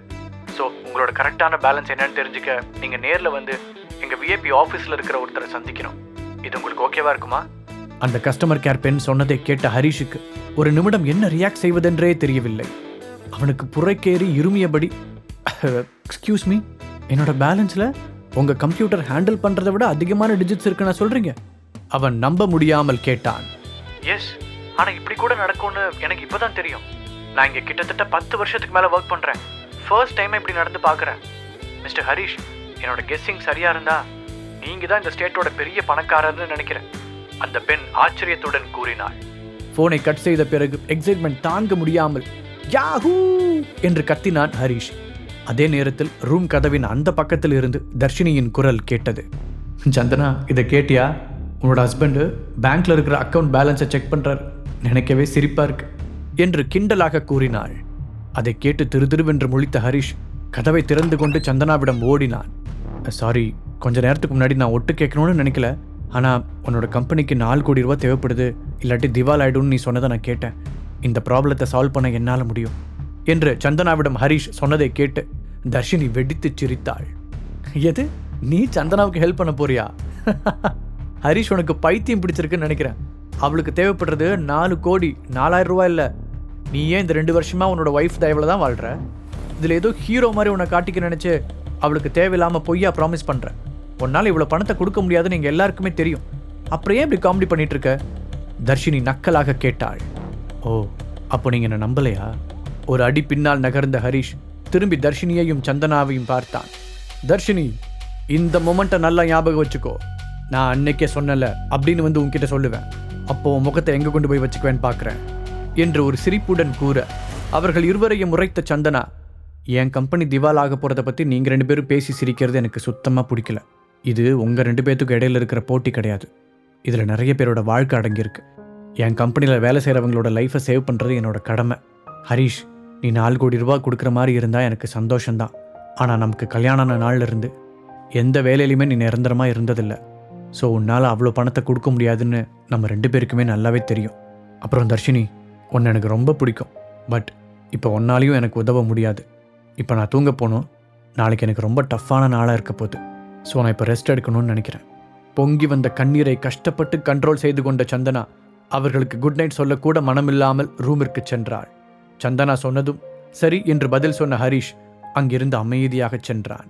அன்றைய இரவு நிச்சயம் சந்தனாவுக்கு தனிமை தேவைப்படுகிறது என நினைத்த அவன் ரூமிற்குள் போகாமல் ஹாலிலேயே சோஃபாவில் படுத்துக்கொண்டான். அங்கு படுத்திருக்கும் போது அந்த கஸ்டமர் கேர் பெண்ணுடன் நடந்த பேச்சுவார்த்தையை பற்றி அவனால் நினைக்காமல் இருக்க முடியவில்லை. நான் உண்மையிலேயே தமிழ்நாட்டோட பெரிய பணக்காரனா? இது மட்டும் நிஜமா இருந்தா நான் சந்தனாவை மீட் பண்ணப்போ இருந்த அதே நிலைமைக்கு திரும்ப போயிருக்கேன்னு அர்த்தம். இந்த கொஞ்ச வருஷமா அவ என்னை கவனிச்சுக்கிட்டா. இப்போ நான் அவளை கவனிச்சிக்க வேண்டிய நேரம் வந்துருச்சு. இப்போ இருந்து எங்களோட லைஃப் மொத்தமாக சேஞ்ச் ஆக போகுது. அவளுக்காக நான் ஒரு சாம்ராஜ்யத்தை உருவாக்க போறேன். யோசித்துக்கொண்டே உறங்கி போனான் ஹரிஷ். அடுத்த நாள் காலையில் அவனுடைய மாமியார் திலகாவின் அர்ச்சனையை கேட்டுக்கொண்டேதான் அவன் எழுந்தான். உன்னோட வேலையை கூட ஒழுங்கா முடிக்காம நைட் ஃபுல்லாக வீடியோ கேம் விளையாடிட்டு இருந்தியா? அதான் இங்கே படுத்து தூங்கியிருக்க. அப்படி என்னத்தை தான் என் பொண்ணு உங்ககிட்ட பார்த்தானே தெரியல. எதுக்குமே லாய்க்கு இல்லாமல் என்ன ஜென்மமோ. திலகா அவர் பாட்டுக்கு பேசிக்கொண்டே போனார். வேகமாக படுக்கையில் இருந்து வாரி சுருட்டி கொண்டு எழுந்த ஹரிஷ், ஐயோ அப்படிலாம் இல்லைங்க அத்தை, நான் ஏன் இங்கே தூங்கினேன்னா சந்தனாவுக்கு... அவன் சொல்ல வந்ததை கை நீட்டி தடுத்த திலகா, சந்தனாவை பற்றி தான் நானும் சொல்ல வந்தேன். அவள் இப்போ வேலைக்கு போகணும் என்றார். சரி, நான் போய் அவள் என்ன பண்ணுறான்னு பார்க்குறேன். ஹரிஷ் சொல்ல, ரொம்ப நல்லது. அப்புறம் இன்னைக்கு அவளோட கார் எனக்கு தேவைப்படுது. அதனால் நீ அவளை கொண்டு போய் ஆஃபீஸில் ட்ராப் பண்ணிவிடு என்று கட்டளையிட்டார். ஓகே, பட் என்கிட்ட கார் இல்லையே, நான் பழைய பைக் தானே வச்சுருக்கேன். ஹரிஷ் தயக்கத்துடன் இழுத்தான். அதான் அது இருக்குல்ல, அப்புறம் என்ன, இன்னும் எதுக்காக வெயிட் பண்ணிட்டு இருக்க? போய் என்னோட ஒய்ஃபை கூட்டிகிட்டு போ என்று திலகா கூறினாள். நான் இதோ இப்போவே போகிறேன். வேகமாக சென்றவன் தங்களுடைய ரூம் கதவை தட்டினான். சந்தனா, எந்திரிச்சிட்டியா? ஹரிஷ் கேட்டதும் ஆமாம், நான் லேட்டாக தான் எந்திரிச்சேன். எனக்கு இப்போ பேசுறதுக்கு நேரம் இல்லை. நான் சீக்கிரமாக ஆஃபீஸ் போகணும். உள்ளிருந்து சந்தனாவின் குரல் டென்ஷனுடன் வெளிப்பட்டது. அதை பற்றி தான் நானும் சொல்ல வந்தேன். உங்கள் அம்மாவுக்கே உன்னோட கார் தேவைப்படுதான். அதனால் நான் உன்னை ஆஃபீஸில் ட்ராப் பண்ணிடுறேன் என்றான். சந்தனா கதவை திறக்கவும் அவளை பார்த்த ஹரிஷ் அப்படியே வாயை பிளந்தான். ப்ரொஃபஷனல் லுக்கில் அழகான பின் ஸ்ட்ரைப் சூட்டில் அப்படியே ஏஞ்சல் மாதிரி இருந்தவளிடமிருந்து அவனால் கண்களை எடுக்க முடியவில்லை. நீ ரொம்ப அழகா இருக்க, ஹரிஷ் வாய்விட்டு கூறினான். தேங்க்ஸ், பட் இதை பற்றி நாம் வண்டியில் போகும்போது பேசிக்கலாமா? இப்போ எனக்கு லேட் ஆயிடுச்சு. வாட்சை பார்த்தவாறு சொன்னாள் சந்தனா. அஃப்கோர்ஸ் போகலாம் சொன்ன ஹரிஷ் வேகமாக சென்று அவனுடைய பைக்கை ஸ்டார்ட் செய்தான். சந்தனா அவனுக்கு பின்னால் ஏறி உட்கார்ந்ததும், இந்த ஃபீலிங் எனக்கு ரொம்ப பிடிச்சிருக்கு. இந்த நிமிஷத்துலேருந்து உன்னை பார்த்துக்கிற பொறுப்பை ஃபுல்லாக நான் ஏற்றுக்கிறேன். சந்தனா, இனிமே நீ விரும்புகிற அதே பழைய ஹரிஷை நான் மாறப்போகிறேன். மனதிற்குள் உறுதி எடுத்துக்கொண்டான் ஹரிஷ். டிராஃபிக்கில் நிற்கும் பொழுது சந்தனா அவளுடைய கீழ் உதட்டை கடிப்பதை பார்த்தவன் அவளிடம் திரும்பி, என்னாச்சு சந்தனா, நீ அழகாக இருக்க, பட் நீ ஏதாவது ப்ரெஷரில் இருக்கும்போது தான் உன் உதட்டை கடிப்பேன்னு எனக்கு தெரியும் என்று கேட்டான். ஆமாம் ஹரிஷ், நான் கொஞ்சம் ப்ரெஷரில் தான் இருக்கேன். இன்றைக்கி காலையில் திரும்பவும் நான் ஸ்டேட்மெண்ட் செக் பண்ணேன். நான் பயந்த மாதிரியே தான் நடக்க போகுது. எப்படியும் இந்த 1 வீக்குள்ளே நான் எதிர்பார்க்குற மாதிரி இன்வெஸ்டர் கிடைக்க போகிறதில்ல. அநேகமாக இந்த வார கடைசியில் நாங்கள் திவாலாக போகிறத அஃபிஷியலாக அனௌன்ஸ் பண்ண போகிறோம். இன்றைக்கி ஆஃபீஸில் முக்கியமான ஷேர் ஹோல்டர்ஸ் மீட்டிங் நடக்க போகுது. எங்கள் கம்பெனியோட சேர்மனாக நடந்த எல்லா தப்புக்கும் நான் தான் பொறுப்பேற்றுக்கணும். அதோட எங்கள் ஸ்டாஃப்ஸோட நிலைமையை நினச்சி எனக்கு ரொம்ப கஷ்டமாக இருக்குது. இது எல்லாமே என்னோட தப்பு தான். சந்தனாவின் குரலில் சோகம் தெரிந்தது. நடந்த பிரச்சனையில் உன்னோட தப்பு எதுவும் இல்லை சந்தனா, ஹரிஷ் ஆறுதலாக சொன்னான். ஆமாம், பட் ஒரு கம்பெனியோட சேர்மனாக அங்கே நடக்கிற எல்லாத்துக்கும் பொறுப்பேற்றுக்க வேண்டிய கடமை எனக்கு இருக்குல்ல கூறிய சந்தனா க்ரீன் லைட் எரிவதை பார்த்து, ஹரி நீ கொஞ்சம் ஃபாஸ்ட்டாக போறியா, எனக்கு ஆஃபீஸ்க்கு லேட் ஆச்சு என்றாள். தலையாட்டிய ஹரிஷ் வேகத்தை அதிகப்படுத்த சீக்கிரமாகவே அவர்கள் சந்தனாவின் அலுவலகத்தை வந்தடைந்தனர். ஹரிஷின் இடுப்பில் இருந்து கையை எடுத்தபடி இறங்கிய சந்தனா, நீ இவ்வளோ ஃபாஸ்ட்டாக என்னை கொண்டு வந்து ஆஃபீஸில் விடுவேன்னு எதிர்பார்க்கவே இல்லை. இப்படின்னு தெரிஞ்சிருந்தா உன்னை முன்னாடி இருந்தே என் ஆஃபீஸ் கொண்டு வந்து ட்ராப் பண்ணுன்னு சொல்லியிருப்பேன் என்று சிரித்துக்கொண்டே கூறினாள். ஹரிஷ் ஏதோ பதில் சொல்ல வர அங்கு வந்த ஒரு காருடைய சத்தம் அவனுடைய பேச்சை நிறுத்தியது. ஹரிஷும் சந்தனாவும் திரும்பி பார்க்க அவர்களுடைய லெஃப்ட் சைடில் ஹரிஷுடைய பழைய பைக்கிற்கு அருகில் ஒரு புத்தம் புதிய BMW கார் வந்து நின்றது. அதன் கதவு திறக்கப்பட்டதும் கோட் சூட் அணிந்த ஒரு உயரமான மனிதன் இறங்கினான். ஹாய் அசோக். காரிலிருந்து இறங்கியவனை பார்த்து ஃப்ரெண்ட்லியாக புன்னகைத்தாள் சந்தனா. ஹரிஷ் இருப்பதையே கண்டுகொள்ளாத அசோக் வேகமாக சந்தனாவிடம் போய் அவளுடைய கையை குலுக்கி அவளை கட்டிப்பிடித்து, குட் மார்னிங் சந்தனா, உன்னை பார்த்ததில் ரொம்ப சந்தோஷம் என்றான். அதன் பிறகு மெதுவாக ஹரிஷ் பக்கம் திரும்பி பார்த்து முகத்தை சுளித்த அசோக், ஏன் சந்தனா, உனக்கு ஒரு நல்ல கேபே கிடைக்கலையா? சொல்லியிருந்தா நான் கூட வந்து உன்னை பிக்கப் பண்ணியிருப்பேனே. போய் இந்த மாதிரி ஒரு மோசமான பைக்கில் வந்திருக்க என்று கேட்டான். அதை கேட்ட ஹரிஷ் சிரிப்பது போல் நடித்துக்கொண்டே, நான் ஒன்றும் கேப் டிரைவர் இல்லை, அவளோட ஹஸ்பண்ட் என்று கூறினான். அசோக்கின் அதிர்ச்சியான முகத்தை பார்த்த ஹரிஷ் தன் கையை நீட்டி, I am Harish, nice to meet you என்றான். அவனுடைய கையை பிடித்து வேண்டா வெறுப்பாக கை குலுக்கிய அசோக், ஓ நீ தான் அந்த ஃபேமஸ் ஹரிஷா? நான் உன்னை பற்றி நிறைய கேள்விப்பட்டிருக்கேன். உனக்கு தர்ஷினியை தெரியும்னு நினைக்கிறேன், சந்தனாவோட பெஸ்ட் ஃப்ரெண்ட். அவள் உன்னை பற்றி நிறைய சொல்லியிருக்கா. அவள் சொன்னதெல்லாம் கரெக்டு தான். நான் எப்படி எக்ஸ்பெக்ட் பண்ணியிருந்தேனோ அதே மாதிரி தான் நீ இருக்க என்று நக்கலாக கூறினான். சங்கடத்துடன் தலையசைத்த சந்தனா, அசோக் நீ கொஞ்சம் அளவுக்கு மீறி போகிற மாதிரி தெரியுது என்றாள். நான் சும்மா ஹரிஷ் கூட விளையாண்டேன் சந்தனா, அவர் ஒன்றும் அதை சீரியஸாக எடுத்துக்க மாட்டார் இல்லை ஹரிஷ் என்று ஹரிஷை பார்த்து கேட்டான். தலையாட்டிய ஹரிஷ், ஆமாம் எனக்கும் ஜோக்கர்ஸை பிடிக்கும் என்றான். அவன் சொன்னவுடன் அசோக்கின் முகம் லேசாக மாறியது. சீக்கிரமாகவே தன்னை சமாளித்து கொண்டவன் சந்தனாவை பார்த்து, சந்தனா எல்லாத்த பற்றியும் நான் கேள்விப்பட்டேன். உன்னை நினச்சா எனக்கு ரொம்ப கஷ்டமாக இருக்குது. அதனால் உனக்காக நான் ஒன்று வாங்கிட்டு வந்திருக்கேன் என்று சொல்லிவிட்டு அவனுடைய கார் கதவை திறந்தான். அதிலிருந்து ஒரு கிஃப்ட் பாக்ஸை எடுத்து வந்த அவன் ஒரு வித்தியாசமான சிரிப்புடன் அதை சந்தனாவிடம் கொடுத்தான். ஓப்பன் பண்ணிப்பாரு, உனக்கு ரொம்ப பிடிக்கும்னு நினைக்கிறேன் அசோக் கூற, மறுக்க முடியாமல் அதை வாங்கி பிரித்தாள் சந்தனா. ஓ மை காட், நான் பார்த்ததுலேயே ரொம்ப அழகான நெக்லஸ் இதுதான். அசோக் நீ தேவையில்லாமல் அதிகமாக செலவு பண்ணியிருக்க, இது ரொம்ப காஸ்ட்லியான கிஃப்ட் சந்தனா ஆச்சரியத்துடன் கூறினாள். உனக்கு இது பிடிக்கும்னு எனக்கு நல்லா தெரியும் அசோக் பெருமையாக கூறினான். இதையெல்லாம் பார்த்து கொண்டிருந்த ஹரிஷின் முகம் இறுகியது. நான் சந்தனாவோட கம்பெனியை காப்பாற்ற ஹெல்ப் பண்ண போகிறேன். அதுக்கு முன்னாடி இந்த அசோக்கை கொஞ்சம் கவனிக்கணும். இவனோட மொழியே சரியில்லை. முதல்ல இவனை சந்தனா கிட்ட இருந்து தள்ளி வைக்கணும் என்று முடிவெடுத்தான். ஒரு அழகான பொண்ணுக்கிட்ட தான் இந்த அழகான நெக்லஸும் வந்து சேர்ந்துருக்கு இல்லை ஹரிஷ்? அசோக் சிரித்துக்கொண்டே கேட்டான். அசோக் சந்தனாவுக்கு வாங்கி கொடுத்த நெக்லஸை பார்த்து உதட்டை பிதுக்கினான் ஹரிஷ். நெக்லஸ் முழுக்க நிறைய சின்ன சின்ன கிறிஸ்டல் கற்கள் ஜொலிக்க, நடுவில் இருந்த டாலரில் 3 கேரட் எடை இருக்கும் அளவிற்கு ஒரு பெரிய டைமண்ட் கல் இருந்தது. அதிலிருந்து ஹரிஷால் கண்ணை எடுக்கவே முடியவில்லை. Dream lover நெக்லஸா? ஹரிஷின் வாய் தானாகவே முணுமுணுத்தது. என்ன சொன்ன? அசோக் ஹரிஷை பார்த்து கேட்டான். அதுக்கு வாய்ப்பே இல்லை. இது ஒரிஜினல் ட்ரீம் லவர் நெக்லஸாக இருக்க கண்டிப்பாக சான்ஸே இல்லை. ட்ரீம் லவர் நெக்லஸ் ஃப்ரான்ஸை சேர்ந்த ஒரு ஃபேமஸான ஜுவல்லரி டிசைனரால் செய்யப்பட்டது. அதில் 180 ஹை குவாலிட்டி கிறிஸ்டல் கற்கள், அப்புறம் 3 கேரட்டில் ஒரு பெரிய டைமண்ட் கல் இருக்கும். அந்த நெக்லஸ் உலகத்திலேயே மொத்தம் 10 பீஸ் தான் இருக்குது. அப்புறம் எப்படி இது அதுவாக இருக்கும்? ஹரிஷ் கேள்வி எழுப்பினார். ஆமாம், இது ஒரிஜினல் இல்லை. அதை மாடலாக வச்சு செஞ்ச ஒரு காப்பி கேட் நெக்லஸ். சந்தனா, உனக்கு அந்த ட்ரீம் லவர் நெக்லஸ் எவ்வளோ பிடிக்கும்னு எனக்கு தெரியும். அதே சமயம் அதோட ஒரிஜினல் ஒன்றை வாங்குறது முடியாத காரியங்கிறதுனால ஒரு ஜுவல்லரி ஷாப்பில் சொல்லி 5 lakh rupees செலவு பண்ணி இந்த நெக்லஸை உனக்காக ரெடி பண்ணேன். நீ இன்னும் கொஞ்ச நாள் டைம் கொடுத்தனா ஒரு நாள் இல்லாட்டி ஒரு நாள் நிச்சயமாக அந்த ஒரிஜினல் ட்ரீம் லவர் நெக்லஸை உனக்காக வாங்கி தருவேன் என்று சபதம் எடுப்பது போல கூறினான் அசோக். அந்த கிஃப்ட் பாக்ஸை மூடி வைத்த சந்தனா, பரவாயில்ல அசோக், உன்னால் ஒரிஜினல் நெக்லஸை வாங்க முடியாதுன்னு எனக்கு தெரியும்.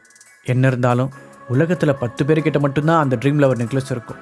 2 வருஷத்துக்கு முன்னாடி ஒரு ஏலத்தில் தன்னோட காதலிக்காக ஒருத்தர் அந்த நெக்லஸை 30 கோடிக்கு ஏலம் எடுத்ததாக கேள்விப்பட்டேன். அதனால் ஒரிஜினல் நெக்லஸை வாங்க முடியலன்னு நீ கவலைப்பட வேண்டாம். அது மட்டும் இல்லாமல் உண்மையிலேயே இது நல்லா இருக்கு, எனக்கு பிடிச்சிருக்கு, ரொம்ப தேங்க்ஸ் என்றாள். சந்தனா சொன்னதை கேட்டதும் அசோக்கின் ஹார்ட் அப்படியே ஸ்தம்பித்தது. என்னது 30 கோடியா? என்னோட மொத்த சொத்து மதிப்பே 35 கோடிக்குள்ளே தானே இருக்கும்.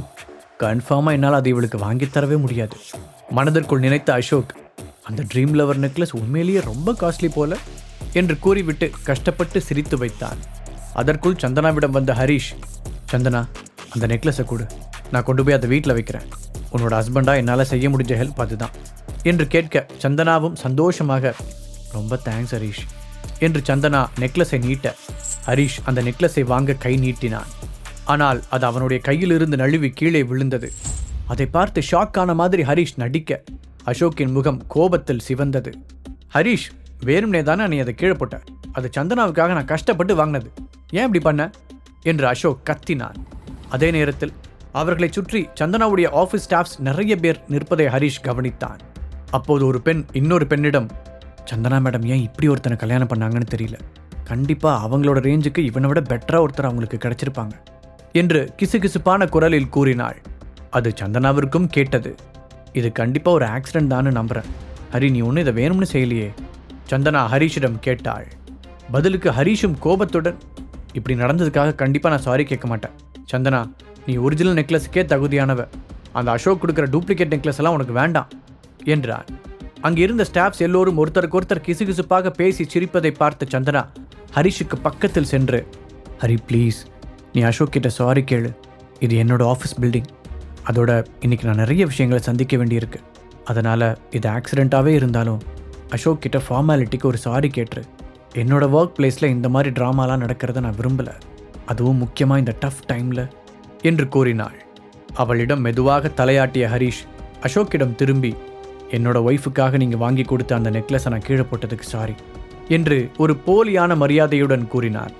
ரொம்ப தேங்க்ஸ் ஹரிஷிடம் சொன்னாள் சந்தனா. பின்பு ஹரிஷ் அசோக் இருவரையும் பொதுவாக பார்த்து, இப்போ எனக்கு லேட் ஆகுது, ஸோ நான் போகணும், 2 பேருக்கும் ரொம்ப தேங்க்ஸ், நான் அப்புறமா அவங்க கூட பேசுகிறேன் என்று கூறிவிட்டு அங்கிருந்து வேகமாக சென்றாள். அவள் லிஃப்டில் ஏறும் வரை பொறுமையாக பார்த்து கொண்டிருந்த ஹரிஷ் அதன் பிறகு கீழே குனிந்து அந்த நெக்லஸை எடுத்து அசோக்கின் மேலே எறிந்தான். அதிர்ச்சியான அசோக் சுதாரித்து அதை பிடிக்கும் முன் அந்த நெக்லஸ் மீண்டும் கீழே விழுந்தது. அதிலிருந்த போலியான டைமண்ட் கல் தனியாக பிரிந்து தரையில் உருண்டு ஓடியது. பின்னால் கத்திக்கொண்டிருந்த அசோக்கை கண்டுகொள்ளாமல் ஹரிஷ் தன்னுடைய பைக்கை எடுக்கச் சென்றான். டேய் நில்லு, நான் கத்துறது உனக்கு கேட்குதுன்னு எனக்கு நல்லா தெரியும், இப்போ நிற்க போறியா இல்லையா? பின்னால் ஓடி வந்து ஹரிஷை பிடித்து நிறுத்தினான் அசோக். இந்த நெக்லஸ் நீ நினைக்கிறத விட அதிகமான வேல்யூ இருக்கிற ஒன்று, அதை போய் நீ உடைச்சிட்ட. பாவம் சந்தனா, அவளுக்கு நல்லதாக ஏதாவது கிடைச்சா அதையும் நீ விட மாட்டல்ல? அசோக் கடுப்பாக கேட்டான். அவனை திரும்பி கண்களில் தீயுடன் முறைத்த ஹரிஷ், உனக்கு 3 விஷயம் சொல்லிக்கிறேன். பாயிண்ட் 1, சந்தனா என்னோட வைஃப், நீ அவகிட்ட இருந்து தள்ளி இருக்கிறதா உனக்கு நல்லது என்று கூறிவிட்டு அவனுடைய பைக்கை எடுத்தான். பைக்கை ஸ்டார்ட் செய்வதற்கு முன்பு அசோக்கை பார்த்த ஹரிஷ், பாயிண்ட் 2, என்னோட ஒய்ஃபுக்கு கிஃப்ட் வாங்கி கொடுக்கறது என்னோட வேலை. அதனால் இன்னைக்கு நைட் நான் உண்மையான ட்ரீம் லவர் நெக்லஸை என்னோட ஒய்ஃபுக்கு வாங்கி தரப்போகிறேன். என்னோட ஒய்ஃப் கண்டிப்பாக ஒரிஜினலுக்கு தகுதியானவ. அது அவளோட புருஷன் நான் தான் வாங்கி தருவேன். நீ வாங்கி தரணும்னு அவசியம் இல்லை. அழுத்தம் திருத்தமாக சொன்னவன், பாயிண்ட் 3, நீ கொஞ்சம் நகரு, வெளியே போகிற வழியை அடைச்சிட்டு நிற்கிற என்று அலட்சியமாக கூறினான். நல்ல கனவுக்காங்கிற, உன்னால் உருப்படியாக ஒரு கார் கூட வாங்க முடியல, நீ அவளுக்காக 30 கோடி ரூபா நெக்லஸை வாங்கி தர போறியா? நீயே ஒரு பெரிய லூசர். பைக்கில் செல்லும் ஹரிஷின் முதுகை பார்த்து கத்திய அசோக் குனிந்து ஒரு கல்லை எடுத்தான். அதை வேகமாக ஹரிஷின் பைக்கை குறிவைத்து எறிய அது பைக்கின் பின்புறத்தை தாக்கியது. எப்படியோ பைக்கின் லைட்டை உடைத்து விட்டதை நினைத்து திருப்தியாக சிரித்துக் கொண்டான் அசோக். இதனால் கூடிய விரைவில் அவனுடைய வாழ்க்கையில் எரியும் வெளிச்சம் நொறுங்க போவதை அப்போது அவன் அறியவில்லை. சந்தனாவின் ஆபீஸில் வேலை செய்யும் சிலர் ஹரிஷ் உடைந்து போன பைக்கை ஓட்டிச் செல்வதை போட்டோ எடுத்து வைத்தனர். அந்த ஆபீஸ் பில்டிங்கின் டாப் ஃப்ளோரில் அமைந்திருந்த தன்னுடைய கேபினிற்கு சென்ற சந்தனா டேபிளுக்கு பின்னால் இருந்த ரோலிங் சேரில் அமர்ந்தாள்.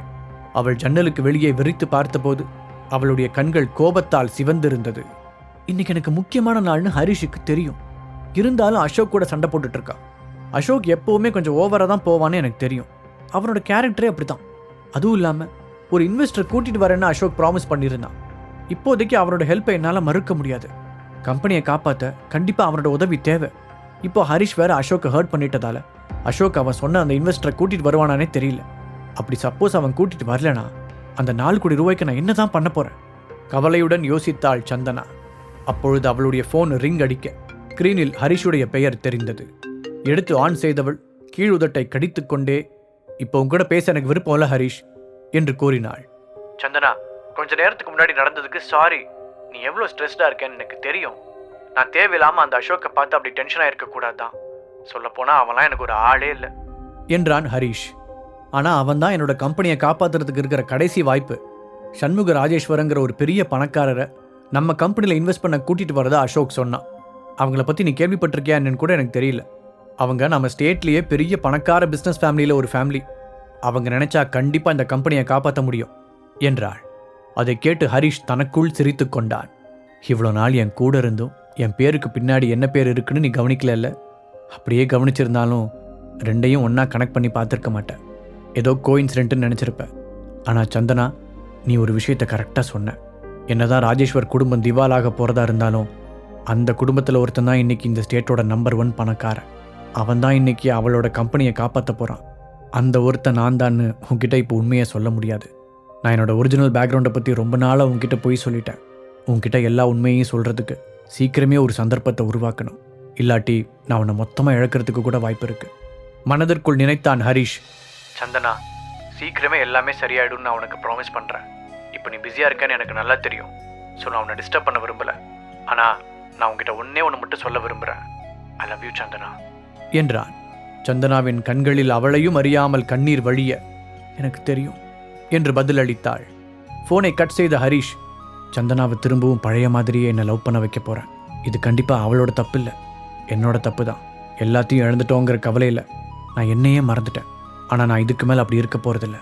சந்தனாவுக்கு தகுதியானவனா என்னை நானே உருவாக்கிக்க போகிறேன் முடிவு செய்தவன் ஆழ்ந்த மூச்சை எடுத்துவிட்டு அவனுடைய ஃபோனில் 2 ஆண்டுகளுக்கு முன்பாக அவனை வீட்டை விட்டு துரத்தியவரின் எண்ணை அழுத்தினான். நீ கால் பண்ணுவேன்னு எனக்கு நல்லாவே தெரியும்.